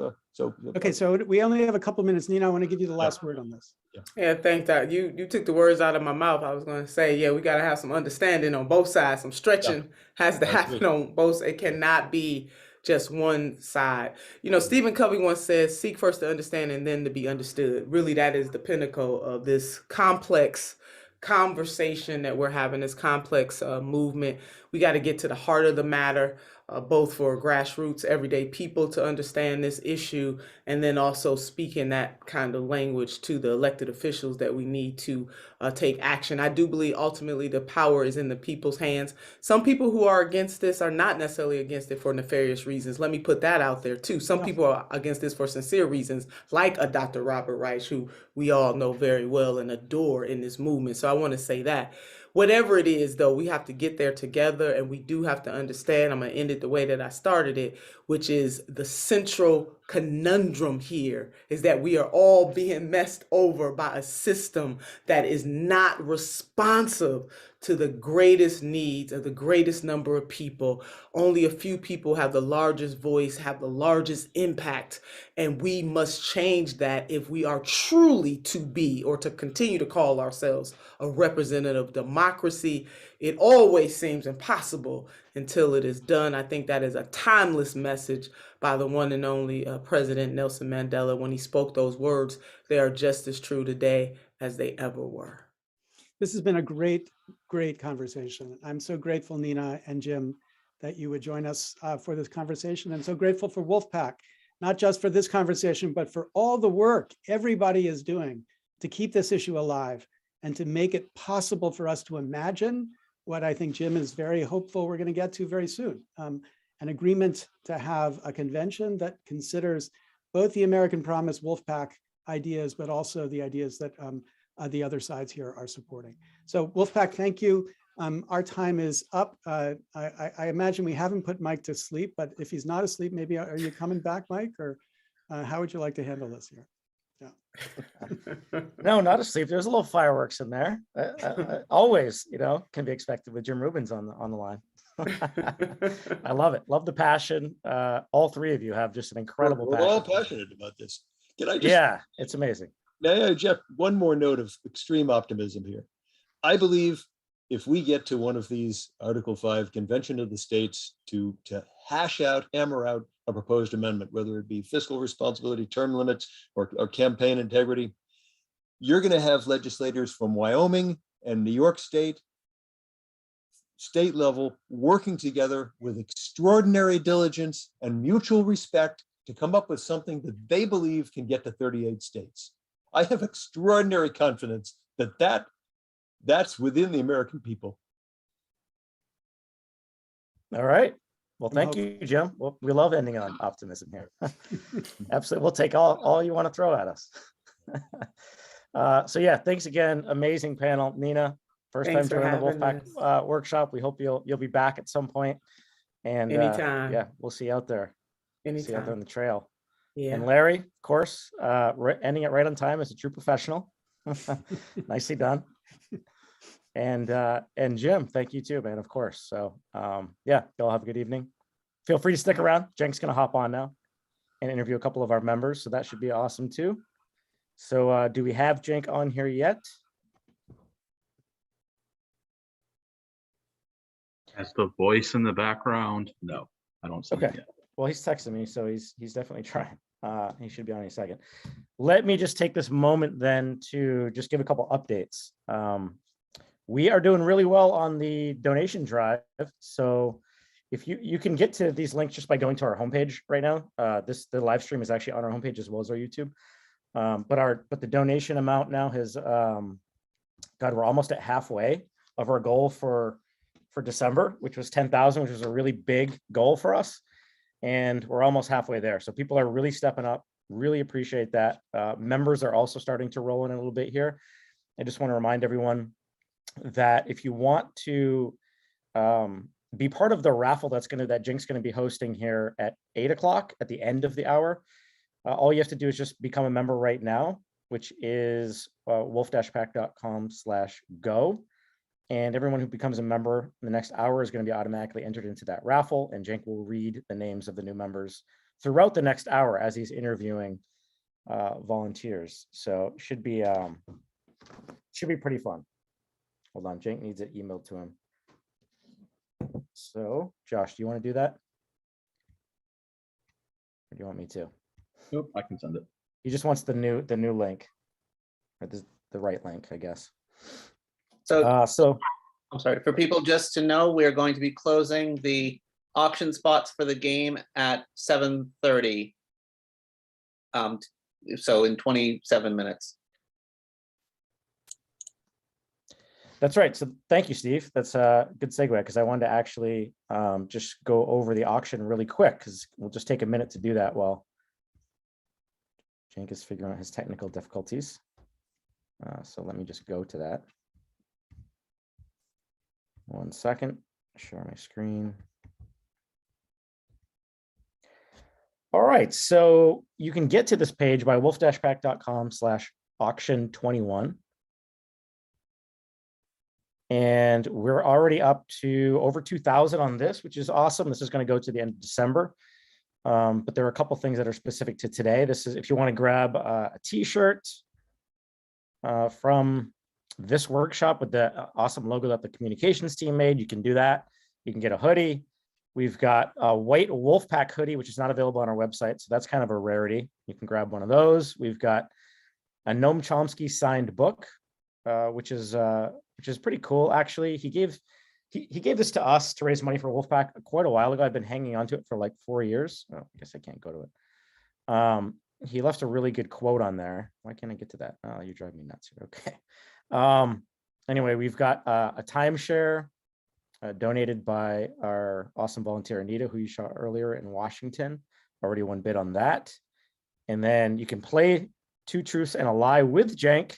One of them's already been purchased. There's still one more. So opportunity of a lifetime to play a game with Cenk coming up here in a little bit. So just one more of those. There's some live Zoom meetings, J.R. Jackson, Cenk, Larry Lessig. You can bid on those. You can get your own song made for you by Steve G. That's pretty cool. Doug Hughes, he is the mailman who flew his gyrocopter onto the Capitol lawn. He joined us last year for the workshop. He just came out with a brand new book. That's what this is here. Looks like there's already one bid on that. So he signed this. He's going to sign it personally to whoever wins that bid. And then this is pretty simple, just $10. You can add your own to the game, the Two Truths and a Lie later on. So it doesn't look like, I think there's maybe one of those that got bid taken earlier. And then this is super cool. Todd Jagger, who a lot of you know, he used to be, I don't know, Todd, maybe you still are, professional photographer, and he donated a couple of a little bit of his work here. So pretty cool. Don't see any bids on that yet, but might see one for myself actually on that one. And Eric donated this sword, which is super cool. Replica medieval sword. I was actually thinking about bidding on that myself. It's up to 250, so it might be a little rich for my blood, Eric. But it is going to be leaving your household, it appears. And then, yeah, just a self-care basket here. You've got coffee, Todd's blend. He makes roasts his own coffee beans out there. So that seems like a steal, actually. $17 on that one. And then Armando got a local business to donate a couple of shirts here. That's what you're looking at here. If there's any more, oh, I can't for whatever reason, but yeah, you get the idea. So that's our auction that's currently going. It's going to go throughout the end of the month, and we're already getting pretty close to halfway on our goal there. So thanks everyone who has stepped up and donated so far. Hey, Mike. Stop. Hey, how you doing? What's going on, man? How are you, Jake? Well, as usual, of course, being the tech giant that I am, I couldn't figure out how to get on the Zoom call for quite some time. And then I did something genius. I looked at the document you sent me, and the link was there. Yeah, right at the top, actually, wasn't it? It's a pretty nice document, if you say so myself. I'm just saying, you know. Well, I mean, look, what do you want? You want me to start an online media network or something? I'm not that tech savvy. Even after all these years, huh? Yeah, 100%. Anyway, thanks for being here. No, of course. First of all, representing. Okay. Nice. You got to fly. You got to Membership fly the t-shirt. colors. Okay. Look at this. Okay. I'm not playing. Okay. I'm Wolf-PAC through and through. I All should right. have there at the beginning. All right, Mike, you want to tell folks what we're doing right now? I would love to. Probably Yeah, already did. so this should be pretty fun. We've been going since 11 a.m. here, Cenk. We've had a really good day so far. Got introduced to all kinds of volunteers, some new, some old school. Throughout the day, we did a really long, in-depth training that went most of the day, which is really centered around just organizing for power, which is what we're, as you know, we're going to shift our focus to try to build more power in the communities in the States moving forward. So that's been great. And then obviously we just had the legends, the Godfather on here, Lessig, and Nina Turner, and Jim Rubens, which was great. And now we are going to be doing a membership drive. So we're going to try to get 250 more members. We've actually already gotten a couple. So those should be in your document there, Cenk. I'm going to add them as they come in so you can read all the new member names. And yeah, we're going to see what we can do. We're going to let you interview some of our members, hear some of their stories. These members also happen to volunteer their time, but have been contributing for a long time as well. They do both. So we just wanted to highlight some of those people and just kind of let you talk to them. And then after, we're going to do that for an hour, and then at 8 o'clock Eastern, we're going to have a membership raffle, which is we're gonna raffle off Wolf-PAC merchandise, so hoodies, t-shirts, face masks, notebooks, those kinds of things that we have on our merch page. And there are some members who have already opted into this raffle. There's about 180 people, and then there are every single new member that we get tonight is going to automatically be added to that raffle. So that'll be fun. It's like an electronic virtual spinning wheel where all of our members are going to go into it, and then it'll land on someone, and we're going to have winners. We've done it before in some of our membership meetings. So by the way, if you are a member right now and you're not in the raffle, if you didn't opt into it through one of the forums in the past, just email me directly and I'll make sure that you're added in there in the next hour. So my email is mike@wolf-pac.com, and I'll make sure you're in there. So yeah, that's it. And then you're going to play a game, Cenk, I guess, Two Truths and a Lie, with a couple people, and then you're going to probably take off, and Steve G is going to lead some more games. So we still got a lot of fun coming here. Sounds good. So I've been checking out the chat. Love the chat. First of all, Little Mac McG, I never knew your name was Chris McGowan. Okay, so now I know it's Chris. Okay, so that mystery is solved. And you say you're not sure that you thought you were a Wolf-PAC member, but you're not positive. Joan put in there, Bunker Joan did, that sometimes credit cards run out. That happens all the time. Just sign up again. See what happens. Okay, and then that way, hey, we're going more towards our goal. Okay, and most of the time the credit cards run out. So you can double check that, by the way. If you're signed up twice, we'll make sure to cancel it. So, yeah, if you want us to. Or just if you want to, of course. Yeah, we won't force you to. So, and you can sign up at wolf-pac.com/go, wolf-pac.com/go. And then I wanted to say one other thing about the chat, because I love the chat. About the somebody mentioned the coffee. I like Todd's blend. How about Too Strong? Too Strong Coffee gives money to Wolf-PAC. Did you guys know that? Okay. But I am drinking my coffee in the Wolf-PAC mug. Okay. I got the water in the other one. One last thing. The bids on the auctions. So I just checked because somebody in the chat was saying, I really want to talk to JR. Okay, that's good. That's it. And then I look, that bid's at 300. I'm at 300. Lessig's at 300. Can I see 400? I don't want JR to have bragging rights over me. Okay, or put 400 on him. So you go, believe me, he will. He did. I don't know about Lessig. I don't know that Lessig's a big braggart. Look, what? I'm one of the smartest guys in the country. What now? Could you imagine if he did that? Which is true. It's totally true. I'm now amused at my own idea of all the people who are amazing at things bragging, kind of like I would if I was them. Like Nina Turner, like, I'm one of the best speakers in the country. What are you gonna do? All right, listen, guys. I want to tell you a couple of things about me, and then I want to mainly talk to Armando, Anita, and Bill. Okay. So as you, I think, almost all know that, I started Wolf-PAC almost exactly 10 years ago now, just a little past 10 years. And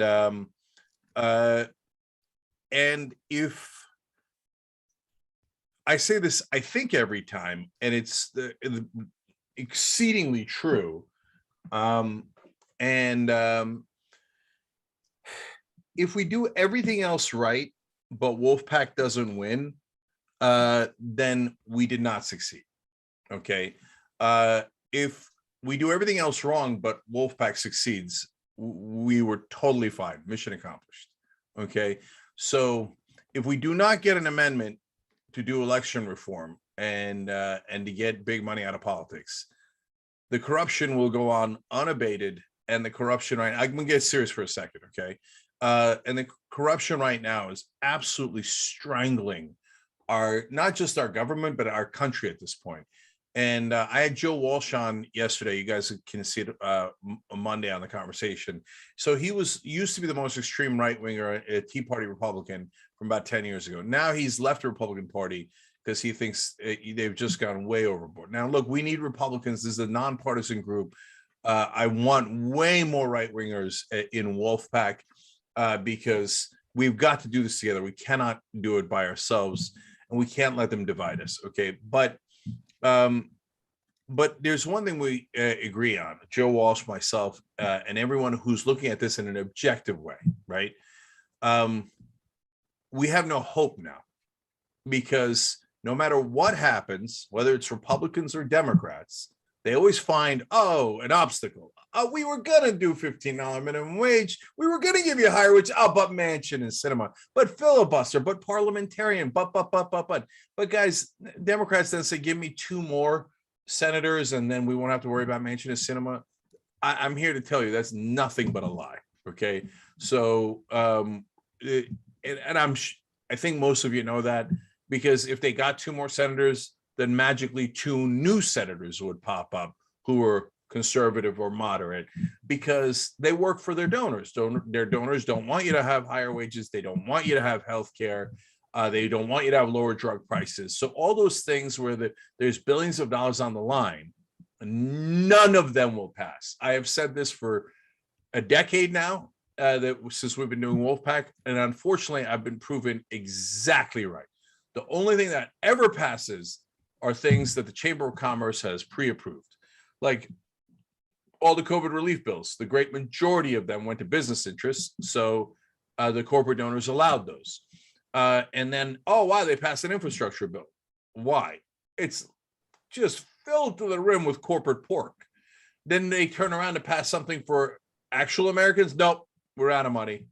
Inflation, Manchin, squirrel, Sinema, parliamentarian. Okay, so the underlying cause is Zamani Lebowski, and I'll tell you, I went from curious about the mainstream media, like why don't they ever say things that are correct, to furious with the mainstream media, to now having given up on the mainstream media. The mainstream media, cable news, etc., is both for the right wing and the left wing. They are here to destroy us. They are in the status quo protection racket. They love corporate Democrats. That's their favorite thing in the world. And corporate Republicans are their second favorite thing in the world. And so they will do nonstop propaganda to keep money in politics. So there's a lot we have to overcome. And lately, the number one thing we've had to overcome is the Democratic Party. Okay. But we must overcome all of these things. Otherwise, we will never pass any bills that helps anyone. We will not have a real democracy. So all of you that are here right now, you're the best of the best, because you're the ones who get it. You are patriots in the true sense of the word, and we can't do it without you. So there's 1,000 ways to get involved. Yes, membership keeps us alive, barely sustainable, but it's all the difference in the world. wolf-pac.com/go, right? And but also please volunteer, because if you're right wing, calling your Republican legislators are going to be incredibly effective because they're scared of you. And look, in some ways, don't make it physical and ever. I don't like it in some ways when it gets too scary, right? But when you're just putting on political pressure, I love that. And I don't care if you're right wing and you put, in fact, on this issue of election reform, I want you to put on pressure, right? And by the way, the right wing and the left wing have different opinions on what pressure means and what election reform means. That's what conventions are for. That's exactly what the founding fathers thought. We should get together as a country, and we should get rid of having to ask permission of politicians in Washington, and do a convention where we hash it out. That's why it's in the United States Constitution. All right. And why am I in the fight? Because otherwise, what am I doing? Okay, I tell you guys every day the stories. Oh, we're screwed. Well, I got to give you a way out, and I got to get a way out for me, because I'm an American and I want my democracy back. And I'm a fighter, so I'm never going to go on my couch and go, oh well, I guess we lost democracy. Nothing I could do. I'm just going to sit here and do nothing. No, I'm going to fight until we get it back. Okay, so look. Oh, and I'll say one more thing before I go to the Armando. So does this still matter today? Okay. It matters more than ever, because you can see it with your own eyes now. Republicans were in charge. What did? The tax cuts for the rich is the only thing they passed, right? Then Democrats come in charge, and Republicans promised to do, in my opinion, nonsense, right? Build a wall, whatever, right? They didn't even do that. We'll end abortion. They didn't do that. They never do anything, right? And then the Democrats come in, and they actually promise a lot of things, right? Oh, we're going to do this, and we're going to do that for you guys, and we're going to protect you. We're going to protect voting rights. We're going to protect women. We're going to protect this. We're going to do police reform. Nothing. Because they checked with their donors, and they promised them that nothing would fundamentally change. So Wolf-PAC is not only as relevant today as it has ever been, but even more so. And one super last thing about that, all the excuses that everybody has always had about, oh no, it's okay, Cenk. And I literally had this meeting, I think probably about 5 years ago, with another nonsense group that's pretending to be left wing in Washington. And they said, no. I said, what's your plan? Well, our plan is an amendment. And an amendment can't happen unless you have a convention. So that makes sense. That's logical. That's the most logical. And out of a lot of tough choices, that's actually the easiest. What's your plan? He said, oh, wait for the Supreme Court. Here, I don't mind telling you who it is. It was the president of Common Cause. He said, we're going to wait for the Supreme Court. Well, I think we call that oops in the business. Miles Rappaport was his name at the time. Miles, how's it going for you? Now Supreme Court 6-3 right wing, loves money in politics, hates election reform of any sort, and will protect the status quo at all costs, and will legalize bribery. They'll call corporations human beings with not only all of our rights, but some extra rights layered on top. So the Supreme Court strategy to get money out of politics is dead. You would literally have to wait 3 to 4 decades for that to work. And so, of course, anyone who suggests that is, at this point, an obvious liar. Before, they were apathetic, didn't actually want to do anything. They were giving that as an excuse to lose. Now that excuse has been taken away from them. So right now, if somebody says, no, I don't think we need an amendment. I don't think we need a convention for it. Basically what they're saying is, I don't want change. I love Citizens United. And 99 out of 100 times they work in Washington, and in reality, they love the corruption. So I know the right wing hates the corruption. It's the best trait about the right wing. So I can't wait for more of them to join us, no matter how much I disagree with them on everything else, and no matter how much they disagree with me on everything else. All right. I think I'm ready for Armando. So since I'm not sure where he's going to appear, is he? Armando should be able to put his video and audio on now. He's coming from the jungle, apparently. There I am. What's up? Okay, I'm trying to see what page he's on. Oh, there you are. Hey. Yeah. Okay. All right. Armando, how do I say your last name? Is it Cardenas? There you go. Oh, that's the white person. Cardenas. It's Cardenas in Spanish. Cardenas? Yeah. Okay. All good though. Yeah. I'm not white, but I do speak like a white. True. Okay. I'm a brown of a different sort. Yeah. Where you talk with? It's all good. Yeah. Is that a real Christmas tree behind you? No, it's a background. 'Cause I was gonna say, like, I'm slightly scared that something's gonna pop out of that tree and grab you. And do people call you Mando? Yeah, Mando's fine. Okay, Mando. All right. As in Mandalorian, obviously. Exactly. We were watching Mandalorian last night with the kids. All right. So Mando, how'd you get into Wolf-PAC?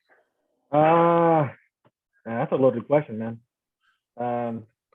There's so many other stuff, like everybody's been saying here.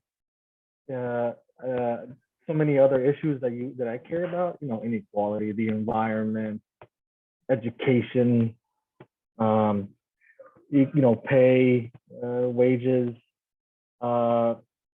minorities getting treated in factories, whatever, women's rights, all kinds of stuff. And it seems like it kind of overwhelmed. You just don't know where to volunteer or give money to or do this. But at the end of the day, it has to be one thing that ties it all together, and that's money and politics. So why am I gonna quote unquote waste my time or efforts and sweat doing something when I can lay the foundation over here and maybe everything else can get fixed while this is done? I think if we get this done, the dominoes will kind of, it's a snowball effect. The dominoes will fall in place and everything else will get fixed. But I don't even remember when I joined. It's been so long that it feels like a long, tired fight. But when you see states getting passed little by little, and then stuff like this, when you have people come to their workshop, and even like I would say 3 or 4 years ago. So I live in Iowa. And every year or every 4 years, it's a circus with the presidential candidates here coming, promising the moon and the stars, but nothing really happens. But even like 3 or 4 years ago, nobody was really talking about campaign reform, money and politics. The media was never talking about that. Nothing was discussed about it. It's more about other issues. But more and more, when you see on television, money and politics is a big issue. And that's what gives me hope, and that's why I stay, because of people like everybody on here, and you see like the wave coming little by little. It might be way out there in the horizon, but it's coming. There hasn't been like that in a long time. I remember going to political events here in Iowa for George Bush and Bill Clinton and stuff, and no money and politics discussion was even a topic. But now, since Bernie and even AOC came to Iowa the last campaign election, and she sold out. It was a person from New York came to Iowa who is not even running for office. It was so popular when we went to get in. And the people were, and I would wear my Wolf-PAC hoodie or hat, and they were all like Wolf-PAC. So it's a thing. That's why I'm still in it, I guess. I think it's going to be something that's in the horizon, like I said. Yeah. So 2 things. First of all, 5-minute warning for the 2 truths and a lie auction bids. There are apparently 2 lies remaining. I'm not sure what that means, but I know that it's important. wolf-pac.com/auction21. I figured out why. Because 2021. I get it. wolf-pac.com, auction21. All day long. Okay. And by the way, an hour-long chat with me, for better or for worse, if you want. it's also an auction. So Mando, to your point, yes, this time around, I even considered endorsing Elizabeth Warren instead of Bernie Sanders, which to a lot of progressives was a sacrilege. And the reason I considered that very seriously is because Elizabeth Warren was talking about corruption nonstop on the campaign trail, right? And so I always say Bernie Sanders isn't my uncle, right? Like I love Bernie. I generally agree with him, but I don't know him anything. And if he's not trying to get money out of politics, okay. Look, if God came down and said, this Republican, I don't even want to hear names, but random plastic Republican is going to do normal Republican things, but is going to get an amendment to politics, I would vote for that person. Funny that you say that. So the team and I here in Iowa, one of the good he's our legislative director. His name is Wes. Shout out to Wes. I remember 4 or 5 before COVID. I don't even remember how long it's been. What 4 years? We met Tulsi Gabbard in person, and we met Andrew Yang in person, and they were like way below 1% of popularity when they were running here in Iowa. They were just like testing the waters, kind of. And the first thing we talked to them about, and we sat with them, and we met them, we took pictures with them, and we talked to them about money in politics. And Andrew Yang was all about campaign reform, money in politics is corruption. Tulsi Gabbard was saying yes.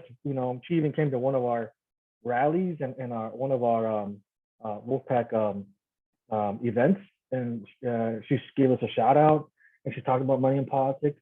And we were all like, oh, this is awesome. We even made sure that they signed the petition to call for a convention in our state. And then 4 years later, money bought them. And they don't even talk about money in politics now. So it's true that money buys corruption. And then now, if you ask either one of them about the Wolf-PAC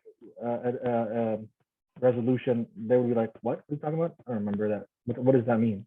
It's disheartening, but people need to realize that when you talk to these people, hold them accountable. Why are you going to vote for them if not?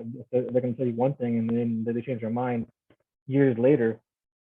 But yeah, like you said, if it was a Republican coming in Iowa and they talk about, we're going to go ahead, I'm going to run for president, I'm going to take, and the first thing I'm doing is overturning Citizens United or whatever McCutcheon's or putting an amendment to take money in politics, I'd be like, you know what? Maybe this is the way to do it, because it seems like both parties are hot air every cycle. Yeah. So that's, Mando, if a Republican came in and said it, and I meant, and I thought they meant it, and that's yeah, it has a history of it, yeah.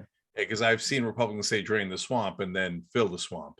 But if I thought they meant it, I would say this is the way. So, and yes, I remember when Tulsi was against money in politics. But I will look, I'm always fair. I think Tulsi right now has gotten totally right wing, and I've got no interest in her. But her dad was fantastic in helping us in Hawaii. And he was a state legislator there. That was one of the diehards on getting money out of politics. So shout out to the elder Mr. Gabbard, who was a hero in Hawaii. Okay, Sam made a good point in the chat. If you buy the hour-long chat with me in the auction, it'll probably turn into 2 hours. Okay, Mando, give me some of your highlights. Oh, by the way, not only wolf-pac.com/auction21 for the auction, but wolf-pac.com/go for signing up for membership, which is absolutely critical. We just need 250 more members, and that's definitely doable. Okay, Mando, highlights from when from Wolf-PAC. Like, do you remember any particular and it doesn't have to be a legislative fight, it could just be beers that you guys had that where you bonded, etc. Anything along those lines? Yeah, I have a bunch. There's so many. Like going to the workshops, the first workshop ever, that was pretty awesome. All of them have been lasting. You get to meet all these kinds of people, and you finally meet them in person instead of email. I remember another time we have action days in Iowa. Everybody doesn't know what that means. We have to go to the Capitol, lobby our state legislators to push for this amendment, to call for a convention, all this stuff. And I remember Wes and I went.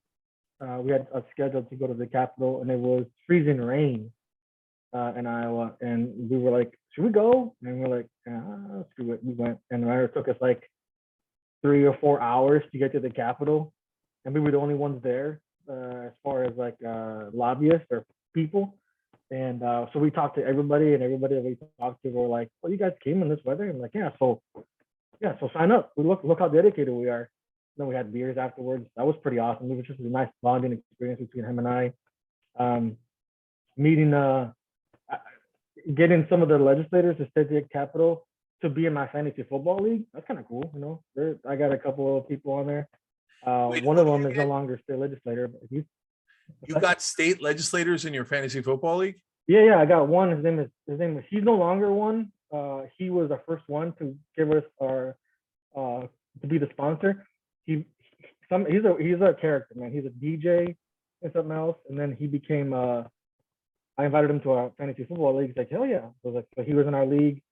My state legislator in town that represents me is a farmer, and I have on my cell phone, and we text and we tell each other happy Thanksgiving, you know, all this stuff. So, you know, developing the relationship that you don't think you're gonna do it, but you actually, these are people, you know, farmers, doctors, whatever they do.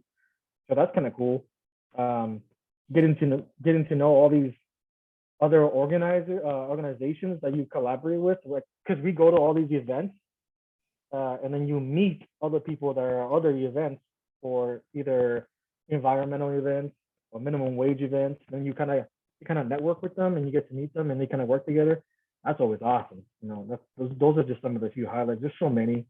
Like, I didn't even think I would be involved in politics as much as I would be, but you know, I dragged my wife with me, and next thing you know, we're marching along Bernie, we're meeting them, we're taking pictures, or we're meeting with these, like, the future governor of Iowa, just because they're trying to smooch us, and we're having beers with like governor candidates at the university. You know, you find yourself in places that you don't even realize you would be at just because you're involved in politics. It just kind of rolls. You just roll with it, and next thing you know, you're at somebody's house for fundraising, talking about money and politics, and like, how the hell did I get here? Weird. It's just a lot of memories like that so far. Hopefully, more to come. Yeah, absolutely. Like when we pass Iowa, it's going to be awesome. But Mando, I'm going to repeat some of those stories because I love that. I love that you've got some of those legislators that you text with. But the fantasy football stories, that one takes the cake. I'm not joking. I'm going to tell that story a lot. Okay. Yeah, he's a weird guy. One time, I'll tell you a story. This was out of the blue. One time, I would text him and I would say, "How's it going?" Just to keep touch, kind of keep him, see how he's doing. He went to Washington D.C. and he told me he was going to go out of town because we were going to go see him. I was like, okay, no biggie. And then out of nowhere, in the middle of the day, he sent me a picture of like a steak. Or no, it was a salad. It was a salad and tomatoes and everything. He just sent no context. He just sent me the picture, and I'm like, what do I do with this? I don't know what's this. And I showed my wife, and she's like, what? I don't know. So then I replied back, that's not what a wolf eats, you know. And then he takes me back, and he sends me back later on, about a half hour, and he said, changed my mind, and he got a big old steak, and he's like, there you go. I was like, there you go, that's a wolf. He's like, so it's just funny stuff like that. He's just a weird guy. So I was like, you need to be in my fantasy football. And he's like, okay, I'll be in it. So he's still in it. That's amazing. Okay, last two things here real quick because I got to go to the next folks. What do you do in real life, Mando? I work for a university, and I'm a financial counselor. Okay, all right, that's awesome. I love it. Shoot, what was I going to ask about the legislator? Has he ever won the league? No, because I told him he quit. He was about to quit because I told him the last place punishment, you either have to get your frosted tips, do the combine, or go trick or treating in March. And he didn't want to do any of those, so I said, "You better step up, man." So he's trying not to be the last place. That's the last place punishment. You got to choose between the option of those three things. Okay, that's amazing. I like how you're not sparing anyone. Oh no! Oh, you're a state legislator? No, I don't care. Like, get your ass trick or treating in March. Let's see how that works out. If you're gonna get last place, you better show up with your tips frosted, or we're gonna record you do the combine or something. Yeah. And somebody asked if Wolf-PAC, how about Wolf-PAC members running for office? Oh, that's happened before, and they've won. So some have lost, of course, but a couple of them have won, and so that's awesome, man. And there are a couple of Wolf-PAC members right now in state legislatures across the country, and hopefully there'll be a lot more going forward. And Sarah had a good point. Oh yeah, Eric, I had to mention too. He says that I forgot to mention Wolf-PAC karaoke nights. Yeah, those are legendary. That does sound good. Do not start singing right now. No, I don't. I watch. Okay. Okay, Mando, you're awesome. This is the way. Thank you. Anytime, man. All right, love it. By the way, so my schedule's insane, but every time I come on and talk to you guys, I love it. I love it. I love it. I didn't know those stories from Mando. I love those stories from Mando. I'm going to repeat those as if they're mine. Okay. and I love that he lives in a forest, and it's either the biggest forest in the world or he's the smallest man in the world, and just like it's trick photography. But anyways, all right, we're gonna go to Anita Schumacher next. Can I get an Anita up in here? What did Sarah say that I wanted to respond to? Hello. Hey Anita, how you doing? Hey Cenk, how are you? I'm rock and roll, sister. Nice. Schumacher, I assume race car driver lineage? No, no, unfortunately not. No, and not related to Michael Schumacher from Germany? My husband's family is originally from Germany, but I don't know their relations on that side. So, okay. All right. But it is Schumacher, correct? Okay. I don't know anything about race car driving either, but one of my best friends loves it, and because of that, Michael Schumacher was the best driver in the world for a long time. That's the reference. Okay, so Anita, what brought you to Wolf-PAC, and what made you want to actually get involved and do something? Well, I have to preface it with that I'm polyamorous and I have two partners. So I also have a girlfriend wife. And she found out about that Wolf-PAC was in Washington State several years ago and said, there's this committee meeting. We got to go. We got to go to the committee hearing and we got to support it. And I went and I talked to leadership. I talked to a lot of people, and I had been looking for a new organization to volunteer with. And so I thought I'd learn more. And so I just signed on to learn more. And eventually I got called back and we went through the trainings and I learned the theory of change and the process by which you had laid forth. And I thought, oh, wow, this could bring back hope to people. Prior to Wolf-PAC, I was really big on feeding the homeless, getting education to children, mental health awareness, and voting rights. And you tickled my voting rights funny bone in just the right way. And I was excited again. And I hadn't been excited for a while. I also have PTSD and I was very scared for a long time. And living with my family and just having them support me, I can't work anymore. So I put a lot of hours in the Wolf-PAC. I love it. I love the people that I've met here and some of the smartest, most tenacious people. Whoo, and the senses of humors. Gotta love it. Anita, I love every part of that story. I'm going to do a couple of things here and then ask you more questions. First, I want to read new members that just joined. Yes. Okay, that's part of the I'm point of excited. this, and I love it. So Sparkle Amity just joined. Now we're sparkling. So we're done. We're good.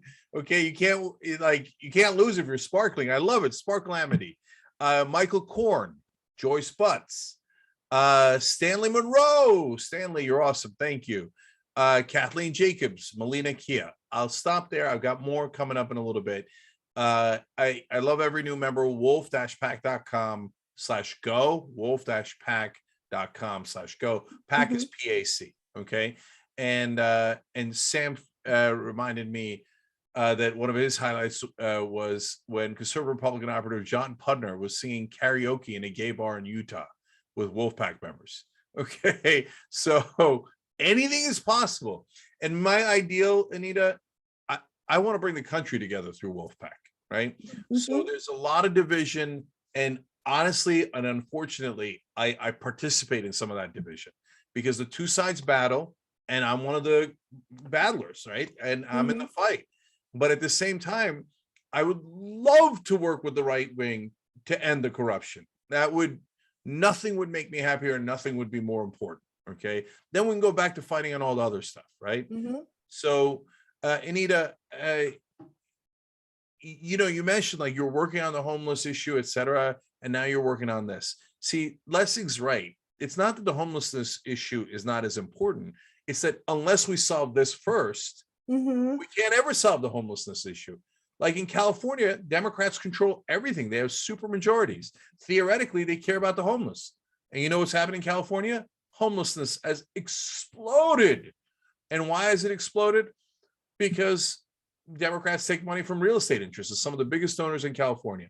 And real estate guys, they don't make as much money if they build affordable housing. They make a lot more money if they build high-end housing and sell it to guys who live in Saudi Arabia and China and Russia and are laundering their money. Okay, so they buy the Democrats. The Democrats are just as corrupt, and they do nothing about homelessness. Until you get the money out, you can't solve any of those issues.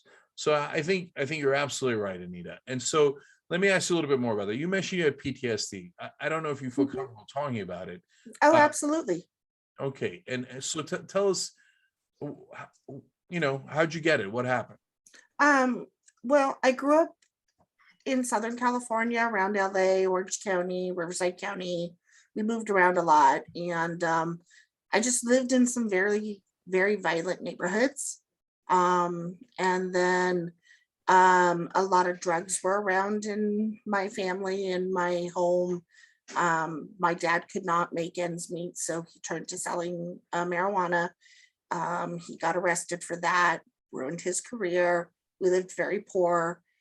But then we moved, and I thought I started getting friends, but by then I had already suffered a lot of mental issues. So they were not very nice, and I ended up being drugged and raped when I was 14. So that kind of kicked off the PTSD, and I've had it since I was about 15 years old. And so I spent some time being homeless. I suffer with mental illness. I am a mom and a wife, and I am fortunate enough to have some college education. Doors were open for me because I was a pretty blonde-haired, blue-eyed white girl. And my friends who were not white got left behind. And I actually live a very comfortable life now. I'm a membership here. I paid my monthly membership because I believe in supporting Wolf-PAC. And then I'm a state leader here in Washington State. I actually live near downtown Seattle. So I live in a very nice neighborhood that's semi-diverse now. And I want everybody to be able to achieve what I have achieved. And I didn't do it alone. I got a lot of luck. There was a lot of luck in my life. It was nothing that I did. It was just somebody who happened to be able to open a door at the right time, the right moment for me. And I was able to walk through it. Anita, we love you. And so I love that you're here and that you care enough about everyone else to fight for them. And so you're the best of us. And thank you for doing that. How long have you been with Wolf-PAC? About 3 years, almost 3 years. Okay, great. Yep. I actually, we met at the Dallas workshop. Mm-hmm. Yeah. And so I love it. I remember when we used to meet in the real world, right? Mhm.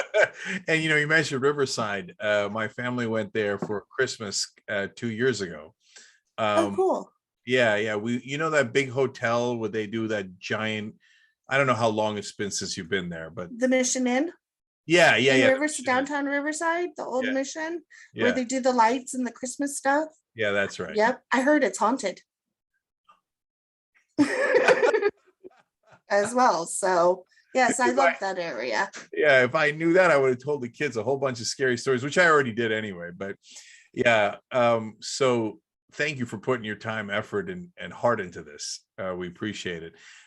So give me some highlights from Wolf-PAC that where you whatever it might be, whether it was fun or fulfilling, etc. Yeah, the last session we were actually able to go to the Capitol in Olympia. I live about 2 hours away, a 2-hour drive from the Capitol. But our legislative director at the time, Cassidy, was living even further away.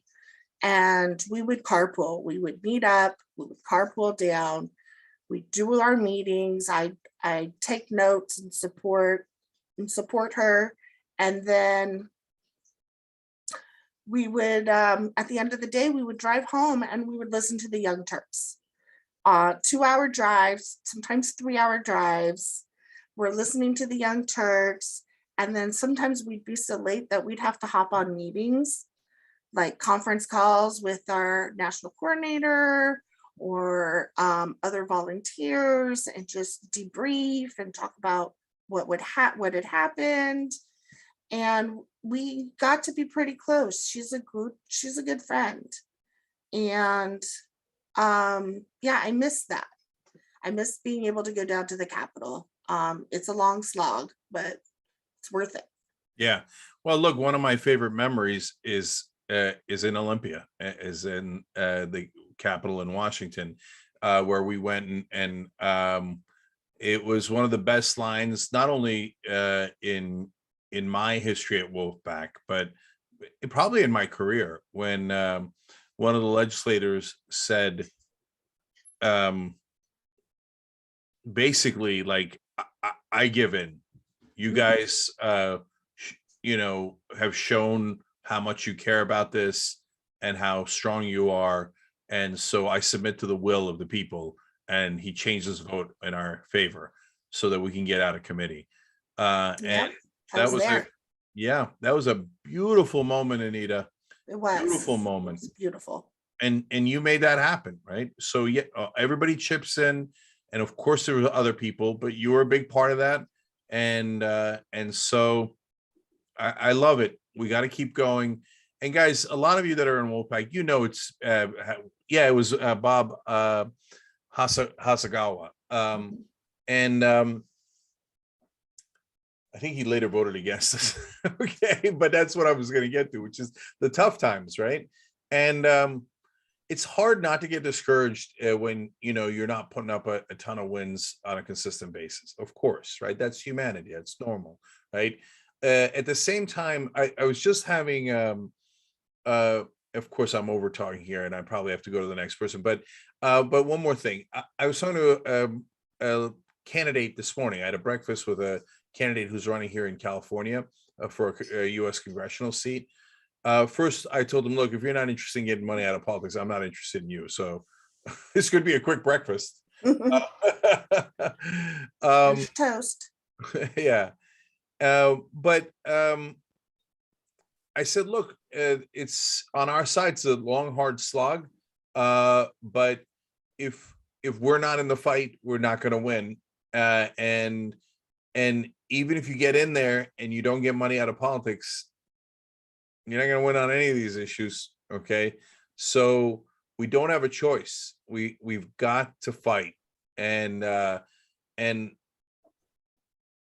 have a lot of hope. And you know, let's do another interview. Let's do the game. And then at the end, I'll tell you why I still have tremendous hope. And every new legislator or potential legislator that I talk to, I tell them this is the issue, right? And I explained to them how we lost a $15 minimum wage fight recently in Congress, and that was supposed to be a layup. It was the number one promise of progressives, number one as in not the most important, but the easiest, and we lost instantly without a fight. It's because 8 Democratic senators were like, no, I take money from corporations. They don't want higher wages. That would reduce their profits. No, of course I'm corrupt. And every Republican voted against higher wages. So you can't even get layups unless Anita's working in Washington, you're working wherever you are, and Mando's in Iowa, and we're all fighting out here, and we're all doing our part. And, you know, and at the end of the day, together, I swear we're going to win. And so, Anita, I love that you stayed in the fight. Thank you so much. Appreciate it. Can I say one more thing? Of course. Yeah. I just want to plug my donation that's in the auction. Oh yeah, I saw that. I knew I was forgetting. Destination vacation. Yeah, that's my timeshare. I exchange points for various places around the country. And I'll throw in there, if whoever wins it, if you pick Seattle, which there is this downtown Seattle location, I will personally be your tour guide for a full day. All right, look at that. Okay, so, and the link is in the chat. So wolf-pac.com/auction21 if you need the link, or you can just type it out. And that's a vacation. Well, that's amazing. Look at how generous Anita is, right? And so thank you for doing that as well. Everybody go check that out. Speaking of which, so I'm going to bring in the next person here, Bill Spots. But Anita, you're the best. Thank you. And as I'm bringing Bill in, I just want to read new members. Okay, so Joel Kraft, Christopher McGowan, there he is again. Okay, a little Mac G. Valerie Doyle, Raymond Lee, Brenda Runebaum. So I'll read more in a second. You can become a member, and it's essential that you guys are members. That's how we stay afloat. And no question. Look, there's tough times all around. There's tough times at Wolf-PAC, but if we have enough members, we get through the hard times. TYT bottomed out at least a dozen times. Like we're this close to going out of business, this close. And then we pick back up, and it's always the members, always the members. You carried us at TYT, you've carried us at Wolf-PAC for 10 years. And we cannot win without Wolf-PAC. We need Wolf-PAC. We need it desperately. We need it, no questions asked. So please participate. wolf-pac.com/go. And as Anita told you, Mando told you, look, it's some of the most fulfilling things. And you get to meet friends and have these incredible bonds, and sometimes get state legislators in your fantasy football. Okay, Bill. Great. So Cenk, just for the record. Yeah, I know we have 4 minutes technically. You can take longer with Bill. We have the auction coming up for the 30 minutes at 8, but you can go into that a little bit, just so you know.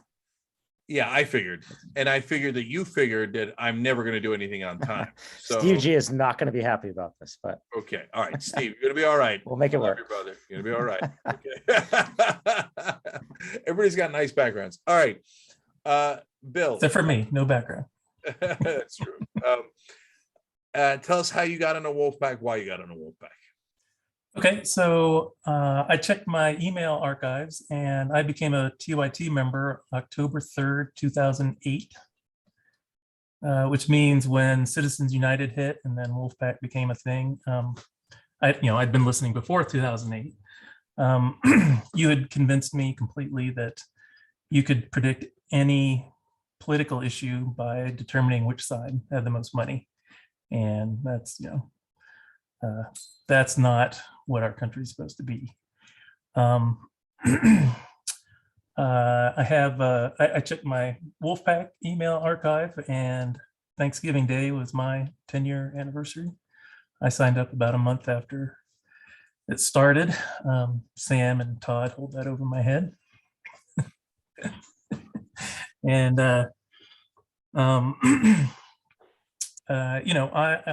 care about all political issues. I'm an engineer by training, so I'd like to look at the fundamental problems of stuff.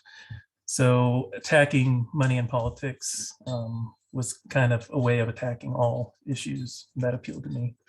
If I had to pick one issue, it would be climate change, because I did my postdoc at the National Center for Atmospheric Research in Boulder. A postdoc is, after you get your PhD, it's like a scientific apprenticeship, right? So my area was modeling and simulation. I was not a climate scientist, but I was working with climate scientists, and I knew what they were talking about, what issues they were debating as being on the cutting edge of the science. Global warming was nowhere near a controversial issue, right? I saw it, and I saw how it was portrayed in the media, and how the right wing talked about it, how nothing was getting done on that, and couldn't get done as long as oil and gas companies controlled our politicians. So that was kind of my entry into Wolf-PAC. Yeah. So sometimes people ask me to make predictions because I do it on the show all the time. And with one giant exception, which is Trump leaving office, that I lost a bet to Anna on. But that wasn't about money in politics, and it was about my hunch about Trump's personality. But without that, I would dare say I have an excellent record. And the reason why I don't mind saying that, even though it sounds like it's bragging, is, as Bill pointed out, it's not bragging. It's obvious. It's actually super easy. Like, in fact, with the congressional candidate this morning, he said, "Oh yeah, the progressives in Congress are now fighting on to get student debt relief." I was like, "I love you, brother, but they ain't gonna get student debt relief." Okay, they can fight all day, like, and Anthony Weiner. Thank you, Sam, for pointing out my other error. Nice job. I thought he didn't do it. Boy, was I wrong. Okay, and I can tell you right now, and I told him, I said, "Mike, I'm famous for knowing the future. I'll tell you right now, there's not going to be any student debt relief. There's money on the line. If there's money on the line, they're not going to win. Guaranteed, write it down in stone." Okay. So that's why Bill's right. Without this, can't get anything done. And nothing could be clearer than Democrats' control of everything. And they promised those things, and they said it was going to be their defining issues, etc. And I said they're not going to do it. And everybody said, "Oh, Cenk, you're being such a jerk. Oh, you're being so mean to Joe Biden. You just trust Joe Biden. Just trust him." Like, that's not how politics works. It works with power. And right now, the source of the power of the legislators is campaign contributions. And the largest campaign contributions come from corporations and business interests. So if you don't take that out, you will lose on every fight. All right. No, Anna doesn't get me every time. Okay. I see you guys in the chat. So, Bill, I hear that you're also a slayer at Pictionary. Is there truth to that? Yes, that's my hidden talent, right? Hidden talent, I like it. So my dad's an engineer, and I love that engineers are involved in Wolf-PAC. And I've talked about that a couple of times, because if you can't half build a bridge, you can't even 90% build a bridge. You have to build a whole bridge. And in order to do that, you are forced into being logical, right? Yeah. And so if you reverse engineer, which is literally what I did, right? I reverse engineered what went wrong in America. And when I did that, I traced it back to 78. And then I realized it was the Supreme Court decisions that put money into politics, and big money, corporate money into politics. And that's how we got here in the first place. All right, let me read a couple more names, and then I have more questions. New members: David McDaniel, Jennifer Daniel, Elizabeth Martell DeVolder, and Dave Schmidt. You guys are amazing. So Dave, Elizabeth, Dave, Jennifer, thank you, thank you, thank you. wolf-pac.com/go. Fulfillment's a hell of a drug. Okay, you should try it out. So that, Bill, I'm going to do the standard question with you too. Speaking of which, some of your favorite moments at Wolf-PAC. So I'm actually going to start with a low light. Wolf-PAC's a month old. I've joined. There's nothing. There's no infrastructure. There's no training. We don't have a New Mexico team. We don't have organizers. We don't have directors. Nothing. Right? It's just me and a little bit of advice that's come out of Wolf-PAC National. Right? And so I start trying to call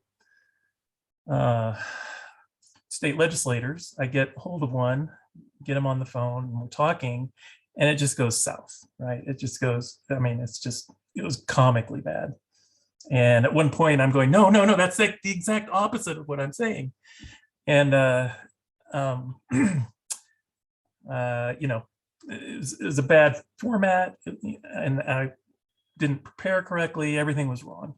And it was so bad, really, that I kind of stepped back and I said, okay, there are people who have skills to do this. It's not me. I'm going to up my donation and pull back as a volunteer, which was my status for several years until Trump got elected, and I went to the Women's March in January of 2017 and said, okay, I got to do something.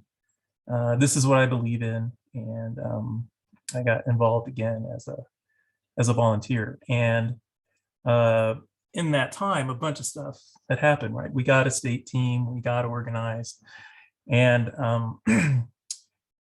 you and others who make these decisions decided to send Allison Hartson to New Mexico that year. So I got to work with her. I got to see her in action. I learned a ton from her, and we were able to pass in the Senate that year. Right, so that was a huge accomplishment. One of my favorite things was I wasn't there that day. You know, I was still working, but I was taking vacation and going up to the Capitol when I could. And I arrived one day, and she was telling the story about what had happened yesterday. She went into this senator's office. He had this book about this thick about why Article 5 convention is a bad idea, sitting on his desk somewhere, right? Fortunately, he hadn't read it yet, right? She got to speak to him before he'd been able to read the book. And he was intrigued by their meeting, and he asked her to stay, and other people came in. And when they leave his office, they continue their conversation. And it lasted all day like that. She would just sit and wait as other people talked to him. And when they were done, they'd pick up their conversation today. It was like an all-day conversation. It went into dinner. He brought in the president of the Senate to that dinner. And, you know, at the end of the dinner, he just kind of looked at her and said, she makes a good case, doesn't she? And he was on her side. She was on her side. And he became a huge champion for us. If we needed a conference room in the we call it the Roundhouse, our state capitol here, he'd reserve it for us. He did all kinds of stuff for us. And some of the best things were after committee hearings, there's literally a tavern, a Katie corner across from the Capitol called a saloon. We'd go to the saloon and you know, just BS and talk about stuff, and with this Senator Daniel Ivy Soto and some others and stuff. It was really great. Did you say the state house is called a rat house? Round. Oh, round. I was like, it, man, it looks like a huge drum. Okay, I was going to say the rat house is a little too self-deprecating. Okay, bounds of reason, right? And then I was like, is it frat house? That's also not good. Okay, but roundhouse, that makes sense. Eric says a little on the nose. Yeah, well, okay, that's true. And Chris, Little McMacG that I referenced earlier, asked if we need to go harsher. at the end, I want to talk about hope, but I'll also talk about the fight, right? And how to fight more. But I want to shout out two new members, James Reeg and Ronnie Kellogg. James and Ronnie, you guys are awesome. You're the best. Thank you. Wolf-PAC, that's PAC, wolf-pac.com/go. So, Bill, I guess those are good stories. Now, I love every one of these stories. And one last thing, I guess. So, New Mexico was one of those states that was really hopeful. And then as happens frequently, and that's politics, right? We lost at the end. And then we got to keep going back, right? So what keeps you in the fight?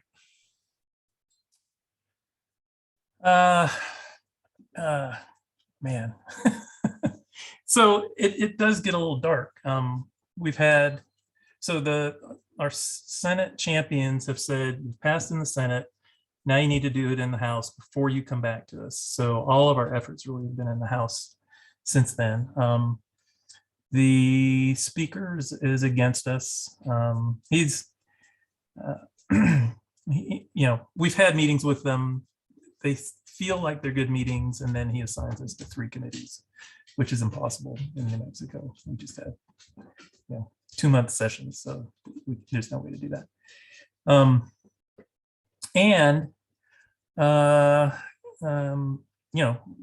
We've gotten to a committee hearing, and then we've been tabled a couple times. So the people that we rally, that we get to come to the hearings, do that. They see it get tabled, they get discouraged. So it's it kind of snowballs in a negative way. They're less inclined to kind of do the same thing. But at the end of the day, it's what a lot of the volunteers have been saying all day. It's the people. The people here are really great. They're really informed. Their attitudes are great. I just want to continue being a part of this team, because at the end of the day, I believe in what we're doing, and I love the people I'm doing it with. Yeah, I'm asking for members to sustain us, but we definitely want volunteers too.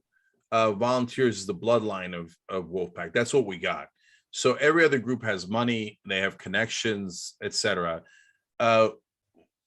We have all of you guys and the volunteers, and it is the best set of volunteers I have ever seen anywhere by a landslide. Most other groups barely have any volunteers. And I remember when Allison ran for Senate in California, and we were looking at Dianne Feinstein's website, and we noticed that she didn't even have a link for volunteers. She was not asking for any, because they don't care. They don't want you. They just want the money, Lebowski.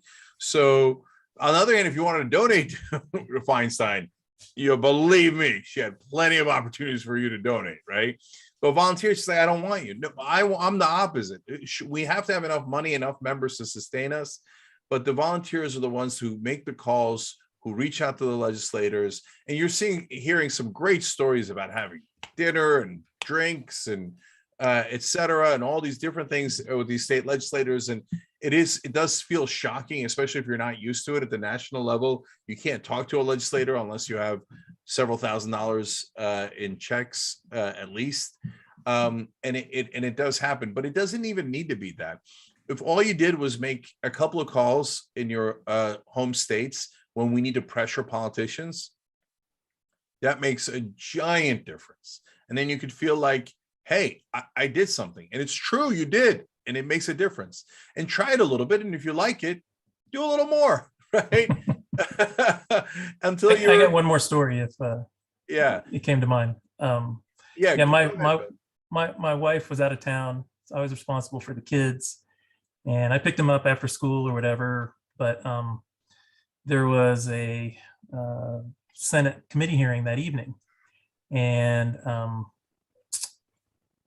Allison had talked me into coming. It's an hour drive from where I live to the Capitol, So I packed the kids in the car and I went to the Capitol and I brought them in and I was showing them around, and I thought, it was a good educational experience for them and all that. We got to the hearing room and it was packed. You could not get into it. Allison had saved a place for me because I had agreed to be kind of a liaison between her and Sam. So I got in, but my kids didn't. They were left out in the halls, and they were 17 and 13. Right? They were able to find the closed circuit feed of what was going on inside. And because I picked them up from school, they had their homework and stuff to do. But I was just, sweating it out that whole time that I was an absentee dad, leaving my kids alone, not being able to get out to them if they needed me. And but that committee was great. We won that committee hearing. I love it. Not the part where you left your kids behind, but the part where you participated. And I love your devotion to the cause that you're like, that you would have done that. So thank you. And it's always good to see you. And thank you for caring. And that's actually what I would say most to everybody, because none of you are here if you don't care. And so I keep saying I'm theoretically writing a book because it's taken so long. I did finish the first draft. I have tons of editing left. Anyways, in the book, at the end, in the last chapter, I talk about how the media has a lot of different mythologies that the corporate media in this country that they use to make sure that they protect the status quo. And one of the most important ones is being cool. And this is actually something that is spread out throughout our culture. And cool means, I don't care. Rebel Without a Cause, good movie, disastrous cultural cornerstone. Because the media made it all the way from movies, but especially through news media. It's not cool to care. And I can't stand that. And it's a trick. It's a trick to get you to not fight against the status quo and to accept your fate and to submit. Okay, do not submit. I don't care if it's cool or not. I love you guys for caring and caring enough to do it like Bill has for 10 years. And yeah, there are cycles, and sometimes you go to donating and not volunteering because you need a break or whatever. But Bill came back, and we need that, and we're gonna go back, and we're gonna go back, and we're gonna win in New Mexico. Okay, and so again, at the end, I'll talk a little bit more about hope and how we're gonna do that and how we're gonna fight. But Bill, thank you, brother. Appreciate it. You're welcome, Cenk, and thanks for everything you do. Thank you, brother. All right. Now we're gonna go to games. Before we go to games, new members. wolf-pac.com/go is how you sign up. Dion Peters Lewak. Dion, if I got that wrong, which I'm certain I did, sorry, but thank you. Nadia Alves and Francis Scanlon. So Francis, Nadia, and Dion, you guys are awesome. Thank you. And on caring about one another, caring about the issues, but just generally caring about the country. I love that you care about the country. I love that. And so we're nerds here, right? And proudly so. You guys are like, you care about democracy? Yeah, we do. We think it's kind of a good thing, and we think that it helps our fellow man, and we like to fight for it. And certainly if you don't fight for it, you ain't gonna get it. So corporations fought for it to the tune of billions of dollars they put in. We need to fight back. I do not want to submit to corporate rule. I just don't want to submit to it. Okay. Mike. Yes. Hey, Cenk. Great segment. Thanks for doing that. That was really cool. I love hearing those stories. Yeah, I love those stories. And we have had a ton of new members, and we're also past 50% already for our goal for the entire month. So, wow, this is a great day for Wolf-PAC, and I just want to, just let everybody know how much I appreciate that, people who stepped up today. And we're not quite done. Yeah, that's right. Finish it. Let's finish it. Let's do it. So and by the way, here's I'll say one more thing, Mike, real quick about that. Yeah, of course. Look, so Bill and Anita and Mando and every other volunteer, especially the state leaders that have put so much time in, and I can go on and on. I talk about how they're heroes on the show, and that's because they are, because they care about someone else, and they bother to spend a lot of their personal time to do that, and I think that speaks so well of them, and without a lot of glory, etc. But the members are also heroes, because if you're not a member, we don't exist. And you don't give Bill and Anita and Mando an opportunity to go fight for you at the state houses, and to win and to bring things back. So thank you, and a shout out to all the members, the new ones, the old ones, the ones that have been here a decade, the ones that have been here 10 minutes. So thank you. wolf-pac.com/go. Okay, Mike. Okay, so we're gonna make this is fun. We do this every once in a while, Cenk, with our members. We have a raffle, and we're gonna spin the wheel. I'm gonna try to do it as quick as I can, Steve, because I know you've got your game coming up, and I think we can do it pretty quick. So what I've done is I've taken all of our members who have opted into our raffle, and I'm gonna put them into an electronic wheel. I'm gonna show you that in just a second. I'm gonna share my screen. And everyone who became a member tonight, just in the last hour or two, is also in here. Just so you guys know. It's pretty hard. Okay, so I'm going to share my screen. I'm going to show you exactly what we're going to give away here tonight. And then we'll get into the games. So here we go.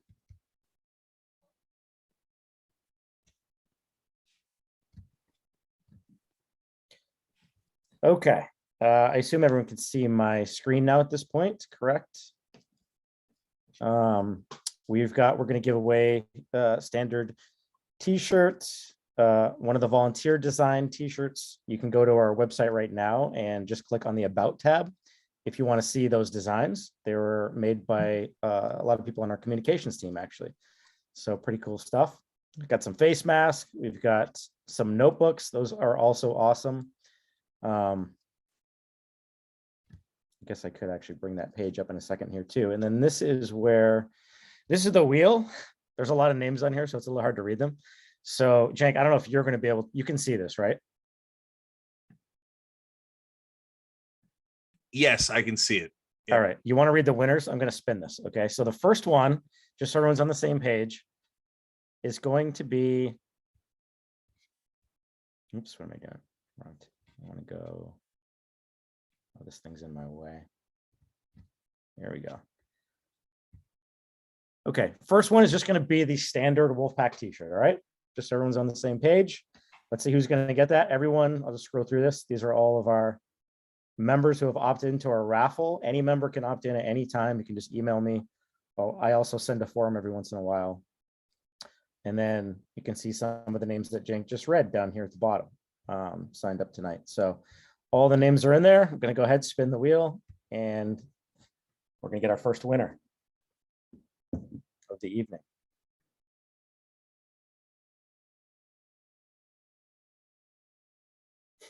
Hey, look at that. Joyce Butts just won. She just signed up and she wins instantly. Look at that. Sure did. Okay. Yeah. I remember reading your name like 3.5 seconds ago. That's right. She did. She just signed up. Wow. Nicely done. Oops. All right. I mean, look, if that's not a good reason to sign up, I don't know what is. Okay. You sign up, you instantly get free stuff. Maybe. So, just so we don't forget. Next one is the volunteer design off of our merch page. Where did it go? Did I lose it? No. All right, give me a second. I think I actually clicked out of that link. So just give me like difficulty. Just give me like 2 minutes. No idea what that is. Need 2 minutes to bring that back up. I guess. Yeah. Meanwhile, by the way, wolf-pac.com/go. Apparently, you could join and then a couple of minutes later win fabulous prizes. instantly, of course, there are allegations of rigging this election. Hey, good news. If Wolf-PAC wins, you can discuss that in election reform convention. No, our raffles are free and fair raffles. Okay. All right, let me just make sure that we're all good here again. I close all unnecessary. Okay, here we go. All right, let's try that again. Volunteer design. We're going to the wheel. Let me share my screen. Here we go. All right, volunteer design. Here we go.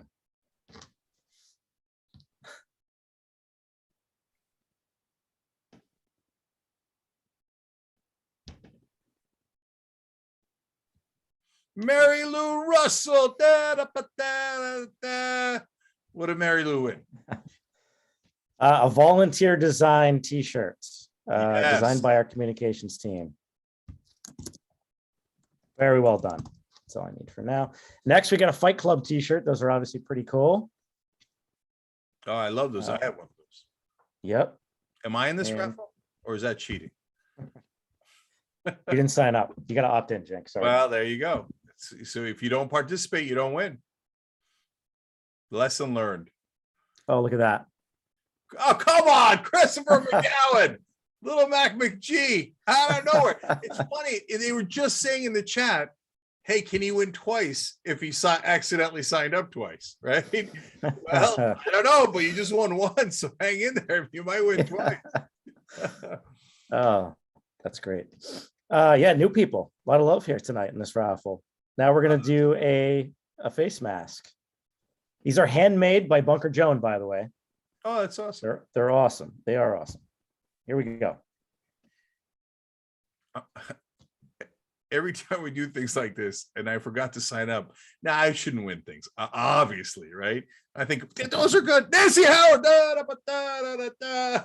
Nancy's a new winner. This, can you guys see these fireworks? This, not the fireworks, but the confetti. Okay, we're fancy over here. It's pretty fun. All right, notebooks. Those are super cool. You can go and check them out on the merch page. If you go, again, it's on the About tab of our homepage. So you're going to get one of each. There's 2 designs on there. That was Sean Hansen, one of our tech guys, but he's also a pretty damn good artist. Look at that. Is that, oh. Philip A. Finn. Da, ba, da, da, da, da, da. Did you see who the name right before that is right here? I don't know if you can read that, Cenk. The name right before, look how close that is. Brent Welder almost won. Well, unfortunately, it's happened before. Kind of looks like it's on him, but okay. All right. Good stuff. So if you know what, guys, we're of course we're running behind and all that stuff, but I want to tell you a quick Brent Welder story. So the other day somebody sent me the platform language on getting money out of politics, the Democratic Party platform message. And I looked at it and I was like, man, that sounds so much like the Wolf-PAC message. That's amazing. I don't know anyone else who writes, you know, in the same way that we do. Like it was just hauntingly similar, not hauntingly. Why is it haunting? I don't know. It was incredibly similar to how we write it, right? The phrasing, et cetera. And that's in the Democratic Party platform. And then I remembered, I'm like, wait, did Brent Welder write that?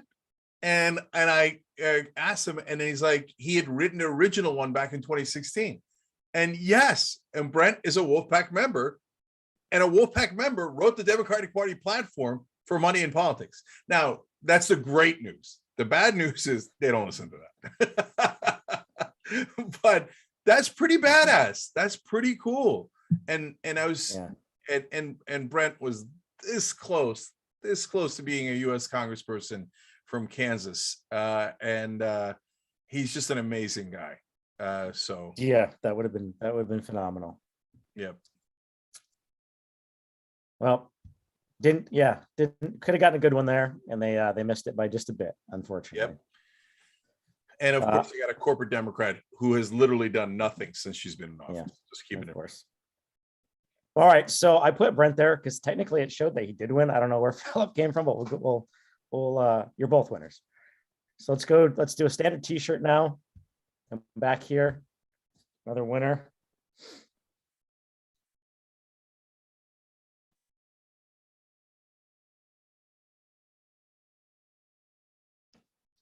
Sean Henning.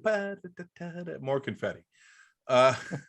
Nice job, Sean. Sean gets a T-shirt. Yeah, nice job. He does. Standard T-shirt. Yep. There's nothing standard about our T-shirts. Okay, I'll have you know that. All right. Now we get to a couple of the big ones, though. We've got the Fight Club hoodie coming up. I have one of those. This is a pretty big one. I'd say it's My one of kids the have one of the grand prize wins here tonight, I would say.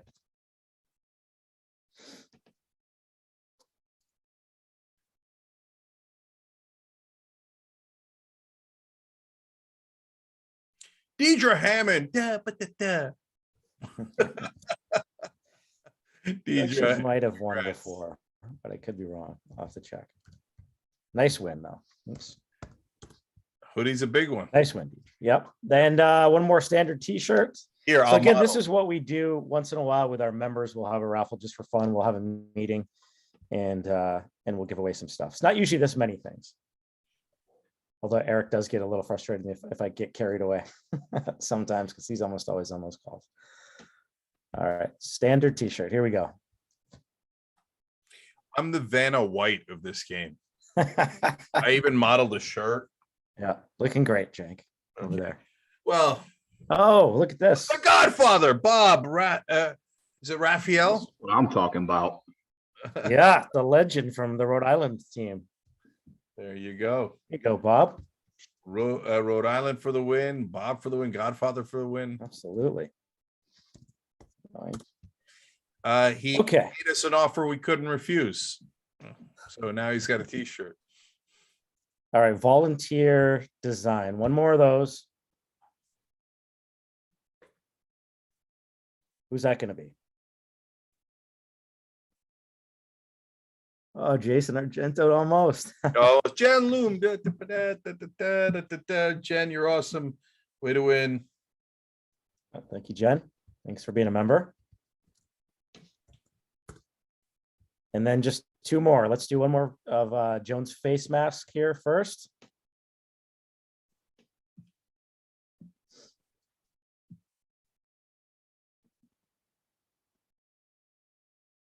Angela, nice. Angela Jerome. One of our best volunteers, actually. She's out there. She's All out right. there today. What's up, Angela?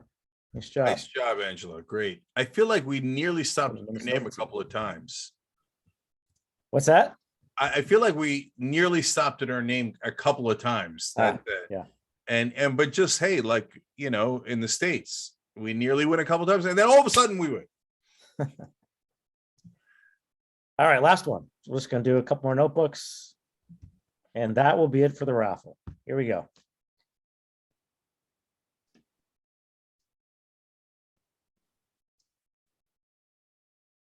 Who's the last winner? Just came in as a member tonight. Another new one. Look at that. Dion Peters Lowick. Dion, you're making me say your last name again. Okay. And just snuck in. One of like the Yeah. last five, I think. So nicely done there. Yep. She just joined through wolf-pac.com/go. And Dion and Joyce are already like making money by joining Wolf-PAC. They come in, they become a member, they already win something. So yes, congrats to everybody. Yeah. All right. So that's it. Now we can transition to the game. Steve G, you can take it from here. All right, so Mike, make co-hosts Joelle Kraft, Khadija or Kadia. I don't know how you pronounce your name. Fawad, probably got them both wrong. And then Armando and Joan Londi. Okay. I think Josh has this list, correct? And in the background, I'm on it. Josh is the man in the background. That's right. In the background. Yeah. So, all right. This is obviously a party game that is fairly popular. It sometimes is, doesn't take a lot of effort. So we'll do as much of this as we can in the window of time that we have. So we're going to have 5 contestants. Basically, everybody is going to have one chance as what we call the presenter. The presenter is going to present 3 claims. 2 of them are true. 1 of them is a lie. These are things about their own lives, and so you can't, go Google or fact check anything. It has you have to do that. Now, after a presenter presents their 2 truths and 1 lie, and by the way, in any order that they want, they are trying to disguise their lie. In other words, they are trying to get you to guess something that is true, and they're trying to disguise their lie. There's going to be a period of a cross-examination by the other panelists, which means that, so I say, 1, I own a fully functional Apple IIc computer. 2, I was in a crowd scene in the movie Ghostbusters 2. 3, the first time I met a significant other's parents, I ended up in the hospital. And then the other people, the panelists are going to say, well, wait a minute. If you know it's fully functional, then what floppy disks do you have for that Apple IIc computer? What hospital was it? Now I might be like, I don't know. I wasn't driving the car. I was the one that was sick, so I don't know. I don't know what hospital. But basically, you're trying to make it as though all 3 of your claims are true. Is there a crowd scene in Ghostbusters 2? Who knows? But I have to sell it as though that is something that is true. By the way, there is. Anyway, after that period of cross-examination, which will be 90 seconds to 2 minutes, then there'll be a couple of audience questions. Basically, in that time, if you from the audience have something that you would like to ask the presenter about any of the 3 claims, I will pick out a couple from the audience. And at that point, the other panelists are going to determine, I think that A is the lie. I think that C is the lie. I think that, and you will get points for the participants. Each participant will get points if they correctly guess the lie. The presenter will get points if they guess, if the person guesses the truth and does not guess the lie. In addition to that, or at the same time, you in the audience will be polled, and you will get to have the opportunity to determine what your vote is.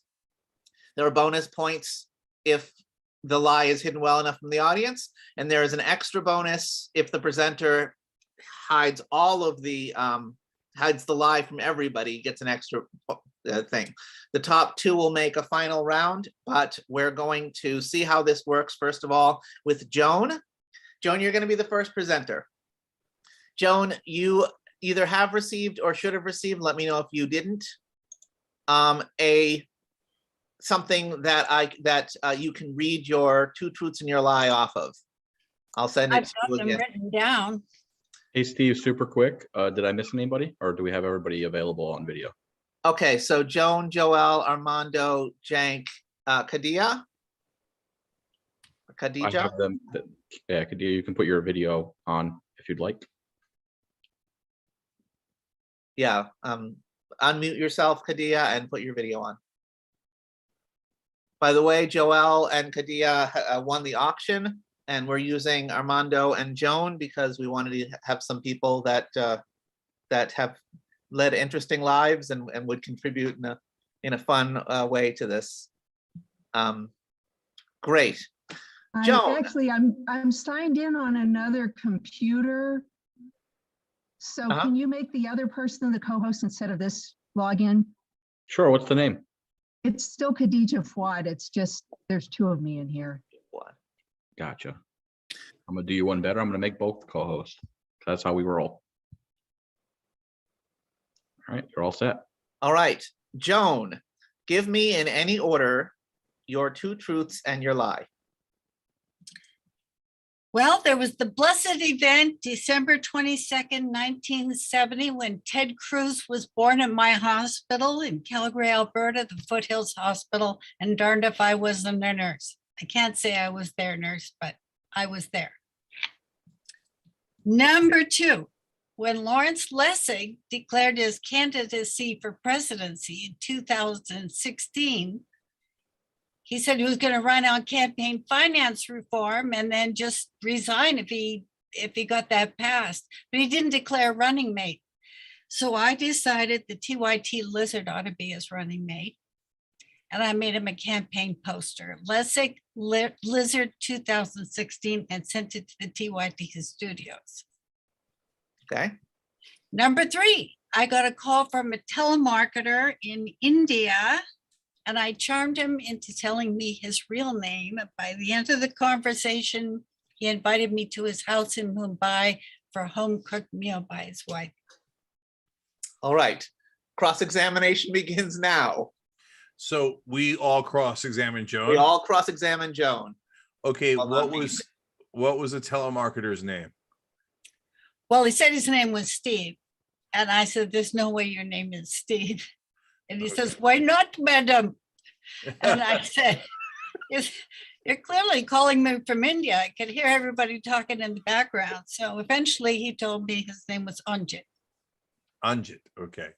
I had a similar experience, and I was like, I love your brother. I have my friends are Indian. It's okay. We don't mind that you're from India. It's okay. We love you. Anyways, what ask audience as well in the middle. You can ask questions in the chat if you want to. Okay. All right. I'll let What was the name of that hospital? Ted Cruz, where you work at? Foothills Hospital. Foothills Hospital, Calgary, Alberta. Foothills. Foothills. Somebody asked, how heavy was Ted Cruz? You know, I don't know that I was there, but I worked in labor and delivery at that hospital at that time. And how was I to know? Andrew Singh, we just answered what kind of a nurse she was, labor and delivery. When was The Lizard published? 2016. I sewed it up, mailed it to the studios, and it found its way onto a show along with the lizard costumes. 30 more seconds for Joan. What was the telemarketer selling, Joan? What were they selling? He was selling a change from whatever I was on to AT&T for cell phone, telephone, all that stuff. Joelle, any questions for Joan? Okay. All right. Now, I am going to put out the poll, and while I do that, let me go to my thing. Armando, you are going to be the first person to guess. Guessing A is Ted Cruz, guessing B is Lessig Lizard, guessing C is the telemarketer. What is your guess? And you can give a few seconds of reasoning if you would like. I am going to say that the Ted Cruz hospital in the same hospital is a lie. Okay, Ted Cruz is a lie. Just because I'm going my gut. I don't think he's human. Khadija, what is your guess? I think the hospital is a lie. Thinks the hospital is a lie. Joelle, what is your guess? Sorry, I was trying to unmute.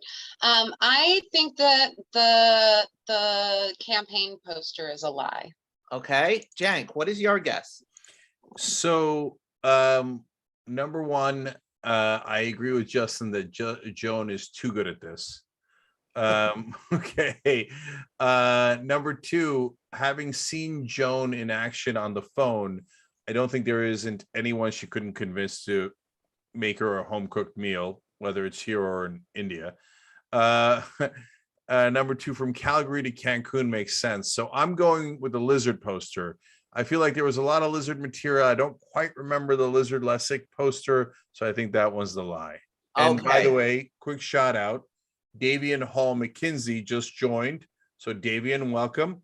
And wolf-pac.com/go to join. Go ahead.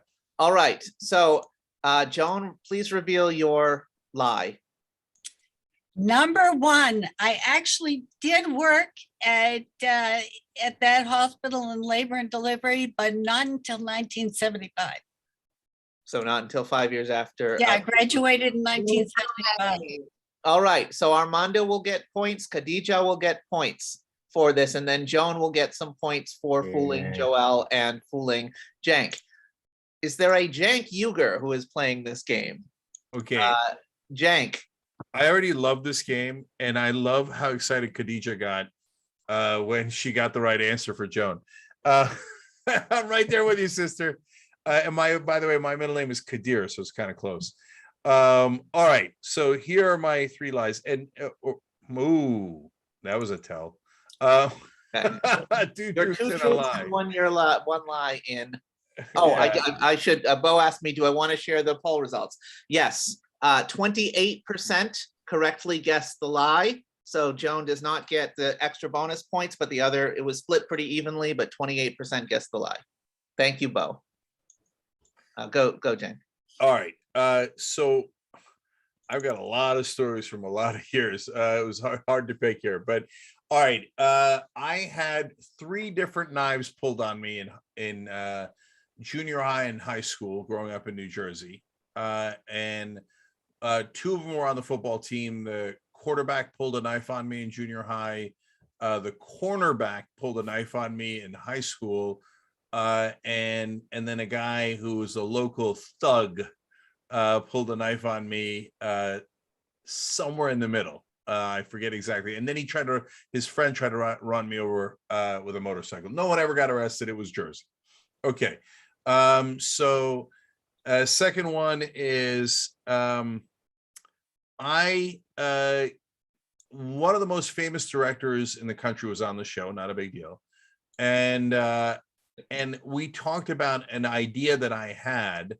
And after the interview was over, he said, Cenk, could you please not talk about that idea anymore? It is too good. And it is the topic of my next movie. And I don't want everybody talking about it until it comes out. And that movie is about to come out. Okay. And the third story is I participated in my own circumcision, and a sheep was ritualistically slaughtered in front of me as celebration of the heretofore mentioned circumcision. So if you weren't uncomfortable enough already, we have just put it over the top here. Now, that is 3 stories. I got like 8 more of those, but I think that's good enough. All right. Cross-examination begins now. And you can put your things in the audience as well. Okay, but now you've got to tell us what the movie idea is that you're not allowed to tell. That's totally fair. Yeah, it's Don't Look Up. It's the Leonardo DiCaprio movie that's about to come out on Netflix. And the idea was, I said, if 99% of the world's scientists thought a meteor is going to hit the Earth, could you imagine if half the country was like, no, we don't believe you, and we don't care. We don't mind if we all die because we don't believe in scientists. And that's exactly what Don't Look Up is. All right. Anybody else have questions for Cenk? Who was participating as well in this ritual with your sheep? Well, so what happened was the circumcision was in Istanbul when I was 6 years old. And then we went to go to southeastern Turkey, where my parents are originally from. And that's where they said, oh, don't worry, everything's going to be all right. We've got this a sheep for you. And I was playing with him and I named him Ali. And I'm thinking, okay, playing's a loose term. He's over there, right? And you don't really play with a sheep.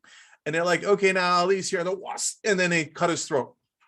And then I'm like, what? And they're like, no, he was a sacrifice in your honor.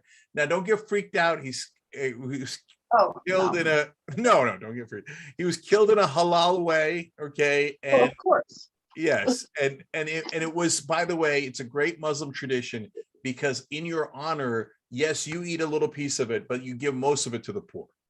Yes, I have family in Turkey too, so I do know this. But that's why I was asking questions. Yeah, it's to feed the poor. Yes. So the from the third one, what was the name of the cornerback that knifed you? Ed Jimenez.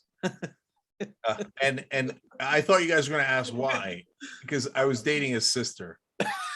So was it the knife pulled on the field, off the field, and was it part of the Soprano scene, or what was going on? It was after practice. And so he went to the locker, got it, and said, if you ever do anything that to basically dishonor my sister, you're gonna have to deal with me. All right. Any other questions for Cenk? Because it'll take me 1 Did second. you get injured by any of the knives? No, the quarterback came closest. He put the knife to my chest, basically, and the guy I was just having lunch with, Steve O, a lifelong friend, was there, and I told the quarterback, "Go for it, brother. What are you gonna do? I don't think you're gonna do it." And Steve told me he didn't know me at the time, and he just thought, this is a bad mother effer. Okay, I'm gonna be friends with this guy. So that one came the closest. Although the thug guy, and I forgot his name, he had the highest chance of actually doing it. The other guys weren't really gonna do it. Okay, in my opinion, I hope. but was it Shafrin or something like that? I thought there's some chance he's gonna do it. All right. Oh, I see what happened. Great. Okay, I'm launching the poll. At the same time, the poll should be launched right now. Well, let me go to thing for Cenk. Joelle, what is your guess?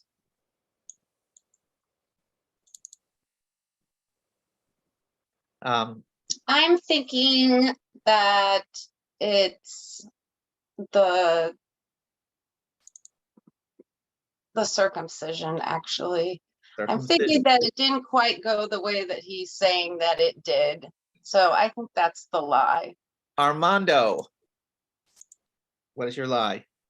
I think it's a movie idea. I think he might have pitched an idea, but I don't think it's this one. And I think the director said, "You just stop. We can." Khadija, what is your thoughts?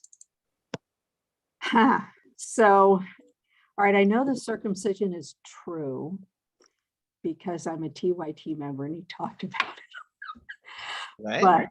But the fights, Little Mac McGee is making me doubt. I was gonna pick the second one, but he's saying no, he got into fist fights, not knife fights, and I can't remember what he said. Right.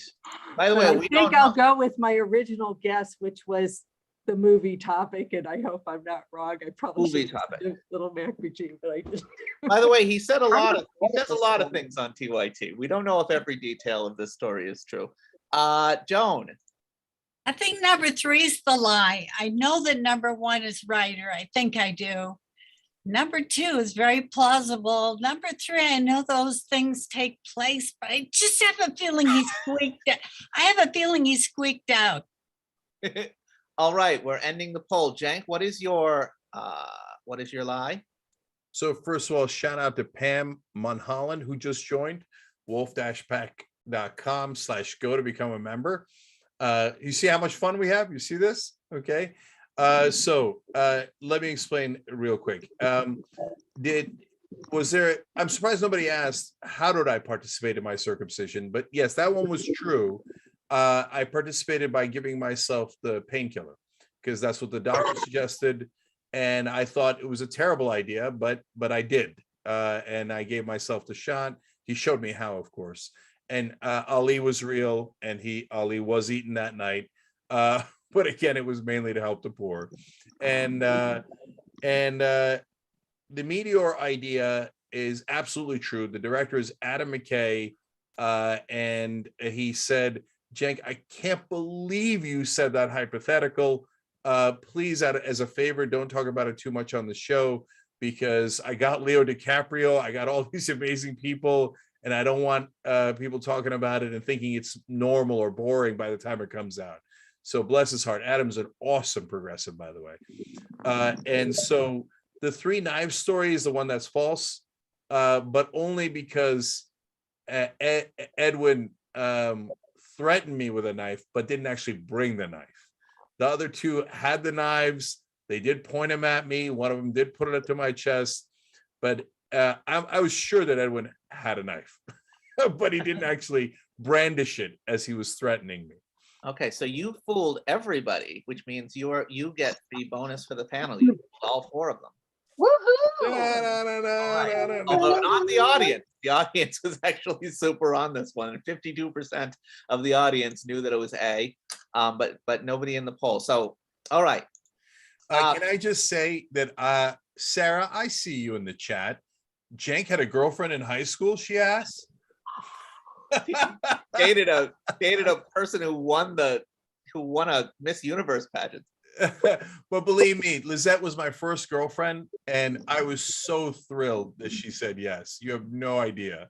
So you're not that wrong. It was my first girlfriend ever. All right, Khadija, please present your 2 truths and your lie in any order. Okay. So my first political act at the age of 5 was to demonstrate against Joseph McCarthy's House Un-American Affairs Committee. I've been on 4 continents: North America, South America, Europe, and Asia. And I once studied the microbiology of tofu. All right. Age 5, McCarthy, HUAC committee. Second one. UAC is what we called it, but anyway. UAC. 4 continents: North America, South America, Europe, and Asia. And microbiology of tofu. Cross-examiner. All right, Khadija, what country in South America?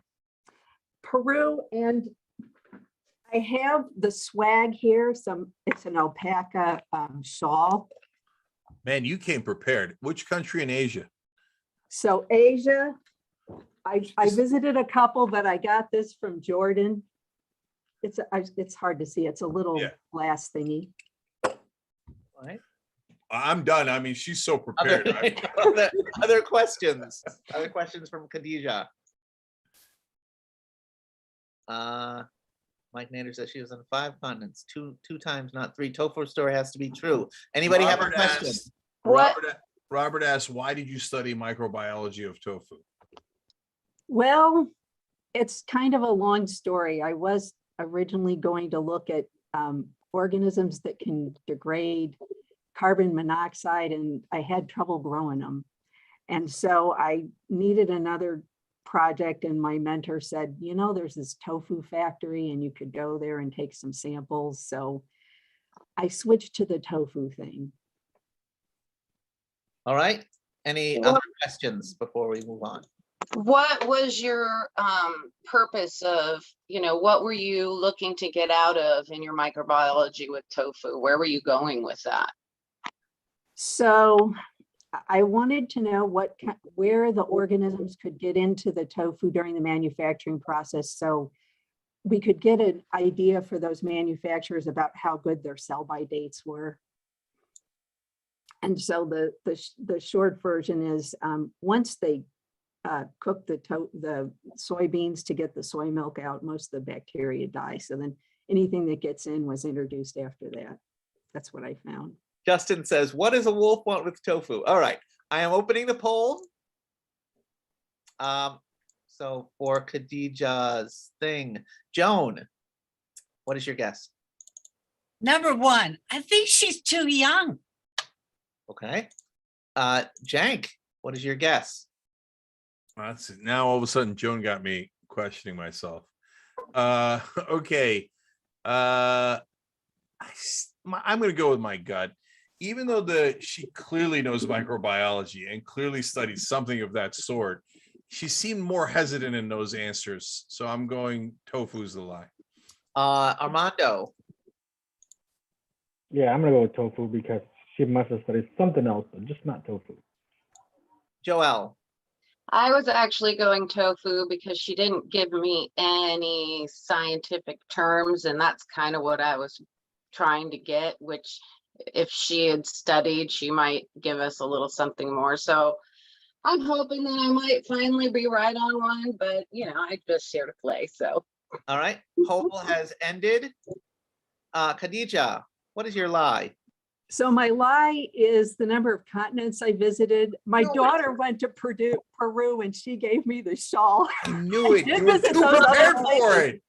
I swear to God, I almost interrupted Steve to change my vote. Greatest. Because as soon as Joel said the continents, I was like, it had to be the continents. That's a layup on a lie.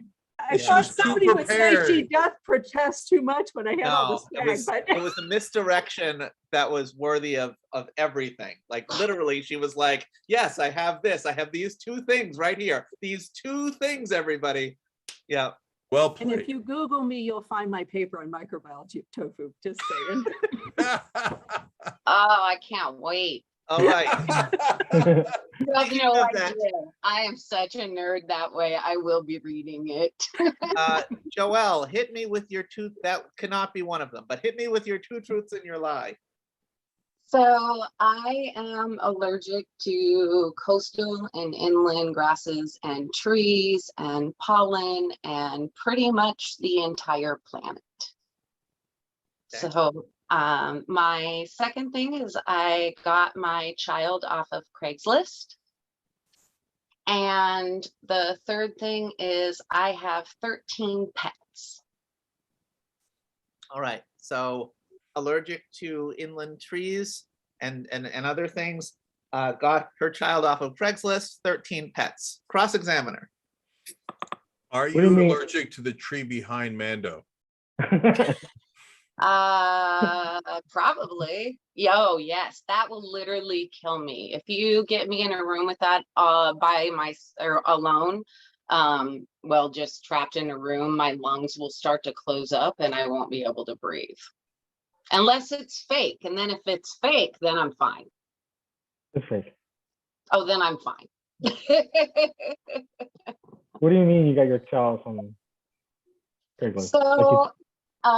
So I actually went to Craigslist and was looking to do a trade, and I ended up being in contact with what ended up to be a kid in regards to doing the trade. I needed housework done, and because I was having some health issues. And so I went on Craigslist for the trade, and, this kid was like, hey, I'd love to, to help. And I don't really need a trade because I was like, I can teach any art, all this kind of stuff, public speaking, yada, yada. And they ended up not being an in-between home kind of kids. They were homeless, and I fell in love and I adopted them. Wow. Okay. Have to do one thing. So she is allergic to tree pollen or trees? The whole thing. And what kind of trees? Coastal and inland. So basically every single tree that's on the planet, if it can grow. I can't be locked in a room or an area with it or touch it, because I'll get hives if I touch it. And if I'm locked in a room, my lungs will close up. Someone above says child is a pet. All right. We are going to open the poll. Can I ask one last question? How many different kinds of pets, Joel? So, okay, so I have tarantulas, I have a couple of bearded dragons, there is 2 ball pythons, there's a cat, and there is, there's the one scorpion. Oh, I don't have the stink bugs anymore, which those are actually called assassin bugs, but so that's why I'm down to 13. So I'm going to write this as Joel's claims and save it, and then go here, find the thing, and open this poll. Great. All right. So let me go to my thing. Joan, I'm sorry. Khadija, you are first to guess. I guess the allergies. Gonna guess the allergies, which is number 1, which is A. Joan, what would you guess? I'm guessing number 3. I bet she has pets, but I don't think it's 13. Cenk. Yeah, first, Andrew Singh just joined up. So thank you, wolf-pac.com/go to become a member of Wolf-PAC. We not only fight for democracy, but we also have fun doing it. So I'm going with the 13 pets. I believed in the she could die from the trees, but then the pets would fight back. There's just a lot of things that make sense there. So I'm going. It's going to be a different number of pets. And Armando. I like what Eric said. He said, like she lives in a treehouse. That made me laugh. Sorry. I'm gonna say I don't think she has 13 pets. You're going to go pets as well. All right. I'm going to end the poll and then I'm going to share the results. Okay. Joelle, what is your lie? Craigslist story is true. That's awesome. So technically I am allergic to the planet, which is horrible and lovely at the same time. And I technically do live with 13 pets, though none of them are mine. And actually there's about 56 pets in this house. And yes, I did get my kid off of Craigslist, and we're actually writing a book, and it's going to basically be called I Got My Kid Off of Craigslist. So it's a beautiful tale. But all right, great. Okay. So wait, which one was the lie? the pets. I don't have any pets technically. So I just live in a house with people who have 56 pets. There's a habitat room. You yeah. Wow. They do habitat rescue and That's a stuff. lot of poop. So Before we tally up the scores, Armando, you are the last presenter. woohoo. Present your 2 truths and your lie. All right. Okay. So one is I grew up playing video games, and my dad finally got me a Nintendo when I was little. And I got the first game he got me was Street Fighter, and I haven't lost a Street Fighter match since the 90s. That's the number one. Okay. I used to go visit my grandma and my aunts and uncles in Mexico in the summertime, so I could avoid playing baseball because I hate baseball. And I got pulled over for driving under the age and drinking, and I bribed him with my cousin and I, and we got away. And then the third one is I went to Chicago for New Year's Eve, and we went to the Cheesecake Factory underneath the Hancock Tower, and I hung out with Vince Vaughn. I saw him, met him, and I got him drinks, and the whole restaurant got pretty crazy, and he kept telling me and everybody else that you're so money, you don't even know it. Hey, all right. First one is not lost a Street Fighter match since the 90s. Second one is bribed a Mexican cop after being caught underage driving. Third, Vince Vaughn told him Chicago New Year's Eve, he's so money he didn't even know it. Cross-examine this man. Okay. How much did you pay the cop? I only had about $40. When he asked me for my wallet, I just gave him the wallet and he took it. And how did it? Well, like you just gave him your wallet and he just took the money out? Yeah, I was with my cousin, and he's like, "You guys got a license?" And I go, "No." And I gave him the wallet. I said, "I don't have a license." And he opened the wallet and took the $40. He's like, "All right, that's it." DP Tater Tot says, how many times have you played the game since the 90s? I played not all the time, but I played whenever people want to challenge me, and I can't lose. Just too good at it. I know all the moves. Josh said, where did this bribe take place? Bribe? The Mexican cop bribe. It was Laredo, or like Mexico, like a border town. It's called Nuevo Laredo. It's like basically like El Paso and it's just a border town. Are you saying this border town is next to El Paso? No, it's in Laredo, Texas, and it's Nuevo Laredo called. So it's across from Laredo, Texas. Yeah, it's just literally across the border. It's like it's a border trade town. And David Lieberwin says, what is your Street Fighter V main? Whatever that is. What is my what? What is your Street Fighter V main? I use I like Blanca. I like to use the Blanca, just because I know all the moves. But either man, I just can't lose. I'm just too good with it. The Super Nintendo control. I know all the things. Yeah, Jeff Eisner seems to believe that Street Fighter was first released on the SNES, not the NES. Hashtag busted. Does anyone else have any questions for Yeah, I have one Armando? more. Vince Vaughn, what year was that? For what? For Vince Vaughn in the Chicago story. Yeah. Oh, 99. I was like, we were going because it was like 2000. It was a huge thing. The what you call the internet thing. I was gonna the Y2K thing.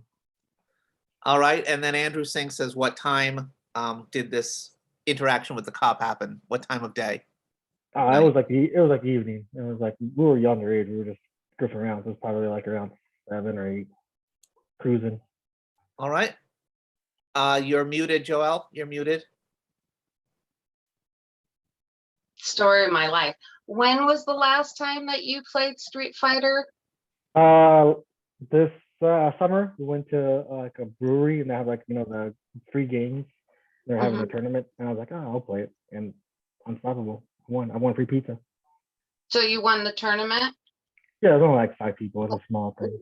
What brewery is that? It's in Iowa City, in Iowa, and it's called Back Pocket Brewery. You can Google it. All right. So I'm going to open the poll. All right. Let me go to my thing. Cenk, you are first up. Okay. What is this lie? First of all, I want to thank new American hero Alan Andrews, who just joined. Wolf-PAC.com/go to join. Alan, you're the best. Thank you. I was tempted to guess the Street Fighter thing because I thought, wait, was it a Nintendo back then? Along the lines of what people were saying in the chat. I even Googled to see if it was on the Nintendo system.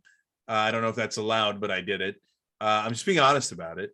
But I'm going with Vince Vaughn. He hesitated too much in that story, and he might have bought Vince Vaughn drinks, but he didn't say you're so money. He's too tired of saying that, is my guess. Okay. Joelle. I have to agree with Cenk on that. I thought he hesitated when Cenk asked him questions on it, and so that's kind of where I'm going. Khadija.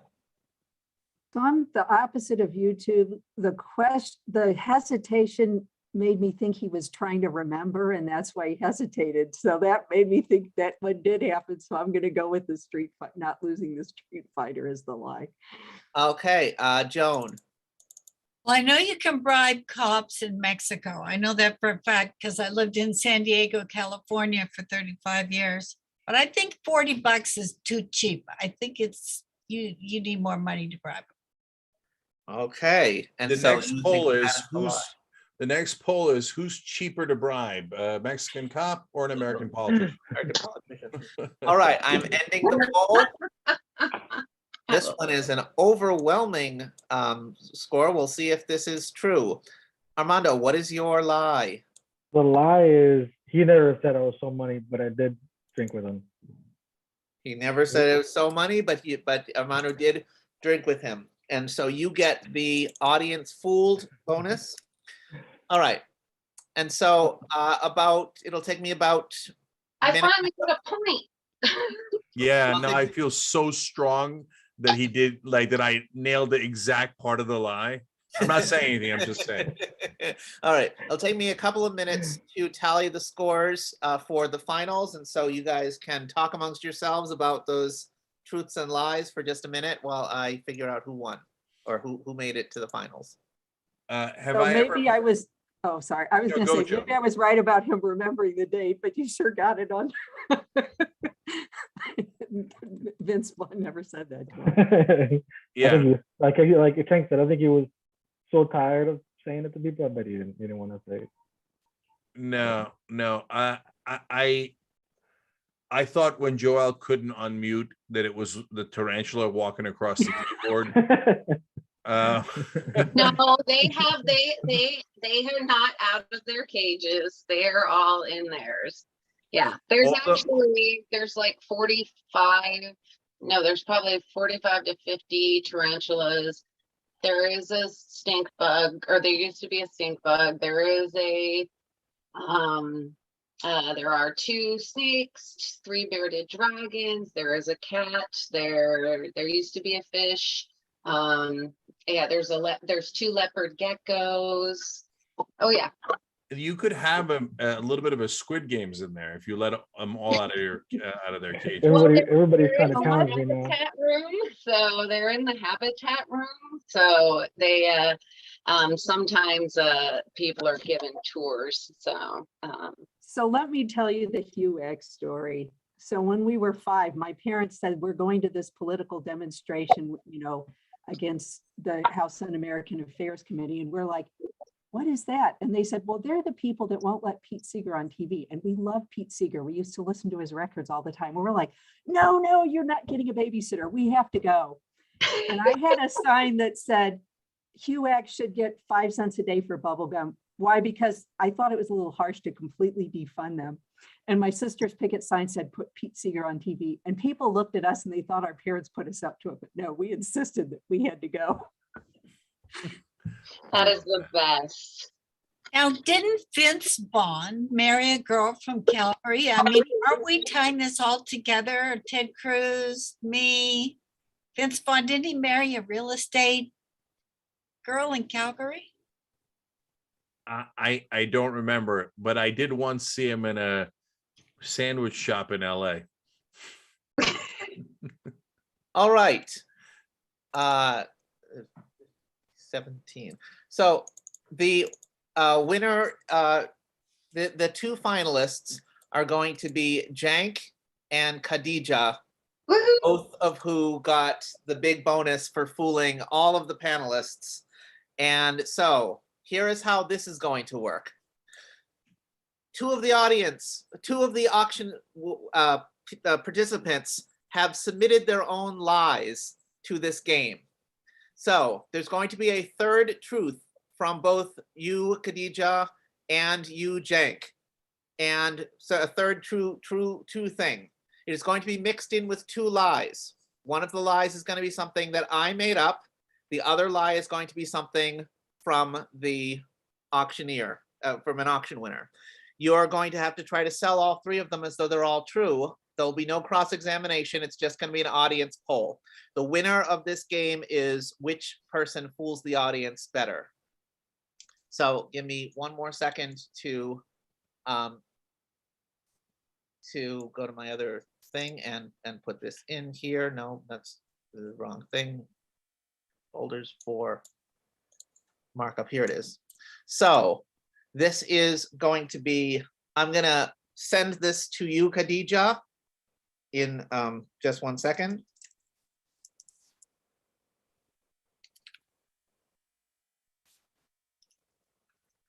Okay. I am sending this. I'm going to email it to you, Khadija. Oh, actually, do I have your email address? Can you give me your email address? You sent me an email earlier this evening. I did send you an email earlier this evening. Cool Science. Yeah, if you give out her email address, everybody's going to be asking her for the research on microbiology on tofu. That is actually Joelle. No, only I want it. I want it. You're going to be blowing up her email. Don't do that. Okay. And then no idea, Cenk. I will privately send you in Zoom. I will send you your document. Oh, wait a minute. I cannot send you. Okay. There's going to be a missing element. You're going to fill in that missing element with your truth, but I didn't get it beforehand, so you'll know what to do. Yeah. Okay. And so there is your document. Make sure you can open it. Khadija, make sure that you can open yours. And we're going to go with Khadija first. Checking my email and I don't see it in there. Okay, I'm just going to send it to you. I'm going to send it to you in Zoom. Okay. Send it to you in Zoom. Sorry about this, everybody. And here is your document. And Cenk, you have yours. I don't see a document. It says that you did something, but I don't see a document. In the thing, you should have something that says docs.google.com. It's just a Oh, link my bad. I see it now. to a document. And Cenk, got it. you're going to read those 3 claims. And when you say sell it, Steve, are we pretending all 3 is ours? Correct. You are pretending that all 3 of these are true to your life. And you are trying to fool the audience as to which one is true. All right. So Khadija, you can go first. Okay. I'm going to stress, remember, for the audience, there's going to be a poll on this. In this round, you are trying to guess the true thing. 2 of them are lies. One sent in by me, one sent in by somebody who won an auction item. You are trying to guess the truth when we give out the polls, which will be in just a second. Okay. So I have an aunt who makes foam costumes that mascots wear. I had a letter to the editor published in Ms. Magazine when I was 12 years old. I have been living with MS for 26 years. Weird Al Yankovic once LOL'd at one of my jokes during an internet chat. Y'all know how funny I am, so this has got to be true. So was that 3 or was that 4? 4. Okay. So they got to guess which one of those is true, right?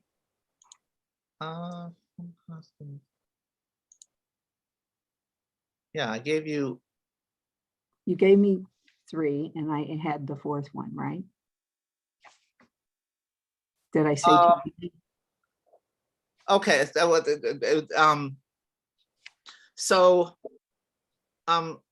Can you repeat those? And I'll one of them is one that we're going to eliminate immediately. But just repeat. Oh dear. Okay, wait a minute. Let me get all right. The list again. That I apologize for that. The document I gave you had 3. But fine. Now I don't know where to put the document. Phooey. And rats. What did I do with it? All right, let me. I'll send it to you again if you need it. Yes, please. I'm sorry. I'm an idiot. That's fine. So, all right. You're just reading the 3. You're just reading the 3 claims that are on this document. Right. Well, I'm reading those 3 and putting in mine, right? You are not putting in your own. Yours should already be in there. Remember how you had changed it. Okay. That makes sense. Does that make sense? No. All right, I'll read what I read before. Okay, I have an aunt who makes foam costumes I have an aunt who makes foam costumes that mascots wear. I had a letter to the editor published in Ms. Magazine when I was 12. I've been living with MS for 26 years, and Weird Al Yankovic once LOL'd at one of my jokes during an internet chat.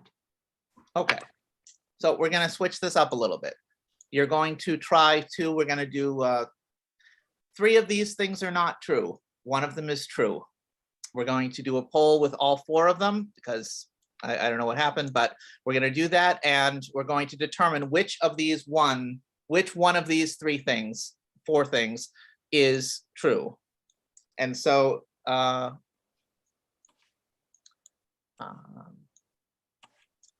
first one is aunt foam costumes.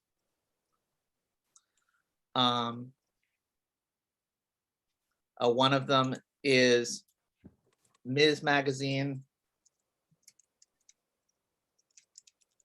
letter to the editor at age 12. One of them is MS, multiple sclerosis, for 26 years. And one of them is Weird Al Yankovic.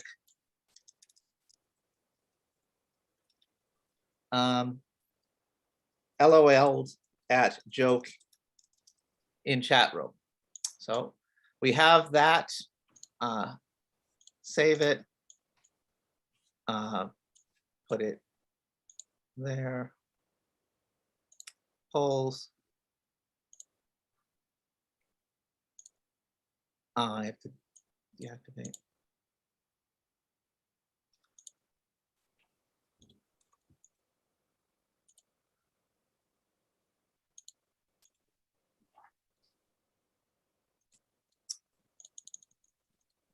I don't know why it doesn't let me delete.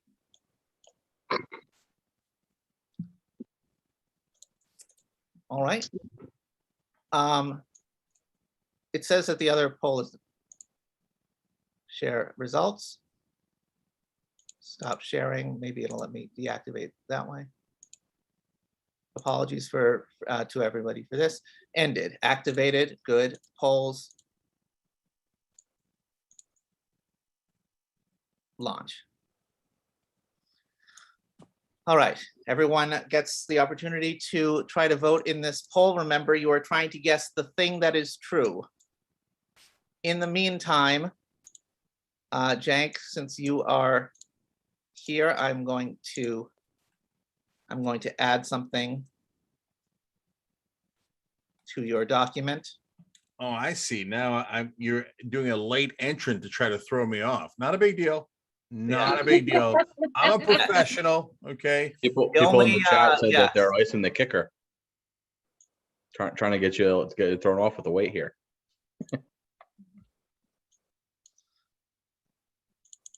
All right, I got it. All right, you guys ready?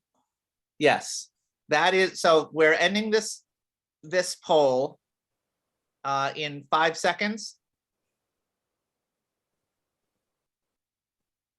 Okay, we have ended this poll. I'm sharing the results. What is your truth, Khadija? You're muted. Suspense.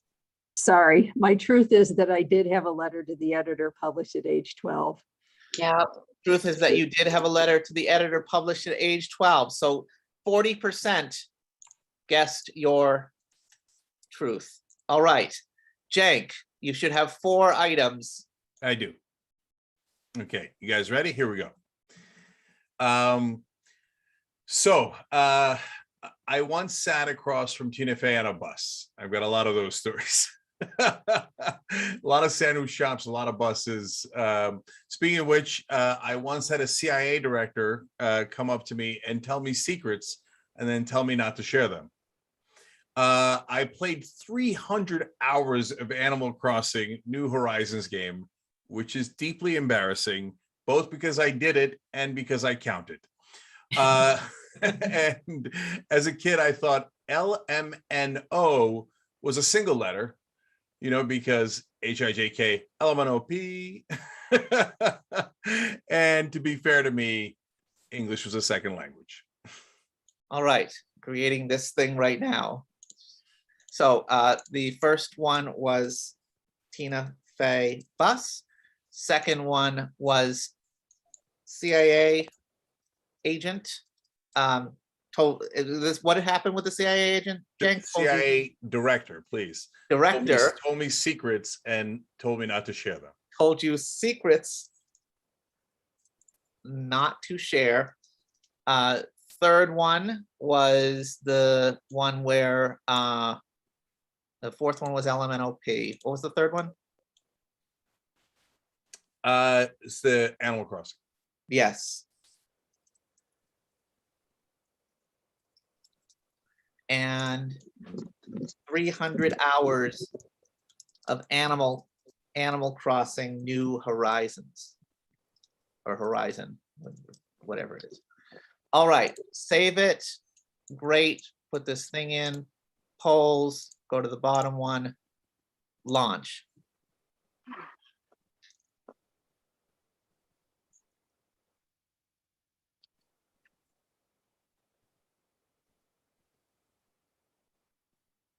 $300. You play that at work and everything. That's a lot of hours.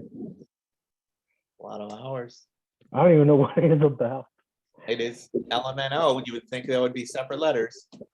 All right, we're going to close this in 5 seconds. And poll has ended. Cenk, which one of these is the truth?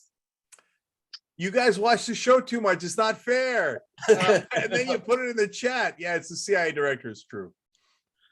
CIA director is true. This was a match for the ages because the winner is the lowest score from the audience. In other words, the people that were fooled. Cenk had 41% guess the CIA director. Khadija had 40% guess the Ms. Magazine. Khadija has won a narrow victory. I am shocked. You did a much better job of selling all your lies. I should have given some evidence for mine. All right. I thought the LMNO thing was pretty good. Come on. So yes. Final, that was mine. So final thing to do in this thing is we are going to determine from the 5 panelists. We're not going to poll the audience. We're going to determine by some amount of consensus, or you don't have to, but who was the best liar of the 5 of you? Who was the worst liar of the 5 of you? And what was the weirdest truth and the most entertaining lie? So we'll spend about 3 minutes just going over some of these, and I can go back to some of people's claims if we would like to do that. So Joan, labor and delivery nurse. Ted Cruz, Lessig Lizard. Cruz was not true. The telemarketer. Armando, the Street Fighter video game. The Mexican cop. Vince Vaughn. Joel, Coastal Inland Trees, which was true. Kid off of Craigslist, which is true. 13 Pets, which was not true. Khadija, I lost yours. Where is that? Khadija, which ones were yours again? The truth and the lie. So I had. Oh no, here it is. For House Un-American Activities Committee, 4 continents, microbiology of tofu, and then Cenk, what were your 3? Because I don't have them written down. My 3 were the circumcision, the meteor idea for the movie, and the 3 knives. And the 3 knives. Which is the weirdest truth, ladies and gentlemen, among these truths, and which is the most entertaining lie? Definitely the Craigslist. The best truth is buying a kid off this than Craigslist. That's amazing. Yeah, and I definitely want to read that book when it comes out. Yeah. It's a really good story because he had been on the streets for a long time, and now he has his master's in social work, all because of him, and he's doing the work. He's been working with houseless people ever since, and he worked in shelters while he was living in one. So how about the most entertaining lie? Wow. The Animal Crossing lie came from Natalie. Eclectic Miscellanea, as Cenk says, gave us the lie about Ms. Magazine. The rest of the lies were from me. No. The Ms. The lie about the Ms. was true. Oh, the Ms. Magazine was true. We had the lie from Eclectic about Weird Al Yankovic was his lie. I just want to say, I thought for sure that one of my lies one of my truths was going to win, because it's not fair. I have like the directors and CIA guys and all this stuff. And Joel just totally kicked my ass with that amazing story of getting the kid from the Craigslist. And I agree with Eric that the real question is whose book is going to come out first, Joel's or mine? You know what, Cenk, you and I, it's going to be neck and neck. I think it's going to be neck and neck because I know I'll get the one that has pictures. I do. I'm a TYT press on. Wow. So yeah, I had to rest. So, you know, and then actually, my girlfriend is Anita Schumacher, who is the organizing director of Washington State. So It's awesome. yeah, so it's so I was like really excited. I'm like, I want to be a part of this. Like, I was So, trying to do stuff. So last but- question in service of time. Who do we agree was the best, most skilled liar of the five of us, of you guys? I thought Kadir. Joan was great at lying. Joan and Kadir, because they're so innocent looking. I think Joan wins that one. All right. So we're gonna continue playing other games. Cenk, you are relieved of obligations for the night. But if you want to say something before you go. Yeah, I just want to say, I guess one thing. So look, guys, you know, we've been around for 10 years and we've had some amazing moments, both together as friends and you know, working together, people that didn't know each other, but now know each other, love each other, etc. We've also had some amazing victories. We've had tough times, heartbreaking losses. We've had, you know, parties turn against us. We have lived sometimes. We'll do 2 truths and a lie about Wolf-PAC one day. Did a double rainbow actually come out after winning the committee in Washington? And did they really sing, what was it? Amazing Grace. Amazing Grace in Vermont after the victory. Anyway, but through the hard times, why have I remained hopeful? One, keeping it real, there is no choice. The only other choice is surrender. So that's never going to happen. And so that's point one. Point two is I know we're going to win. And so it's a little unfair because because the plan was always to get media support, because without media, it's super hard to get our message out, right? And to be able to affect how politicians think and how folks think about these issues. And part of the reason I started Just Democrats was to get legislators to make that argument for us. And that's been challenging. There's been other priorities, and this has got put in the back burner a little bit. And I was not super happy about that, but we've tried 100 different things, etc. But good news, TYT is going really great. Okay, and we will be one of the major news networks. So already we're winning online in many different ways, but we're going to get to a point where we're large enough, we're going to be able to move the national narrative. We just are. And what I'm going to do, and I promise to you guys, and you know it and you'll see it, is anyone who is in favor of corruption and money in politics, I am going to embarrass them so thoroughly until, and I'm going to do it to enough politicians and end their careers enough times that until somebody goes, this isn't fair, man, we can't fight this. They have all the volunteers in the world. You know how many volunteers have signed up for Wolf-PAC throughout the years? Over 50,000. Okay. And we're going to get right wing to join us. And some already have, but we're going to get it a lot more. And it's going to be an amazing movement of actual left wing and right wing working together. And we are going to get enormous popular support behind this. We're going to take this base of volunteers that is amazing, and we're going to put them in all the states, and I'm going to get you the media cavalry. And when we join all of those forces in a pincer move, if you will, we're going to out the corruption, and it is going to be too humiliating for them not to give in. And if they don't, we're going to eliminate enough of them until they realize, oh, if I want to keep my power, I don't have a choice. I must give in to Wolf-PAC. So we're going to say from here on out, I'm going to say, you guys are going to say it. When we talk to legislators, we must insist. Okay.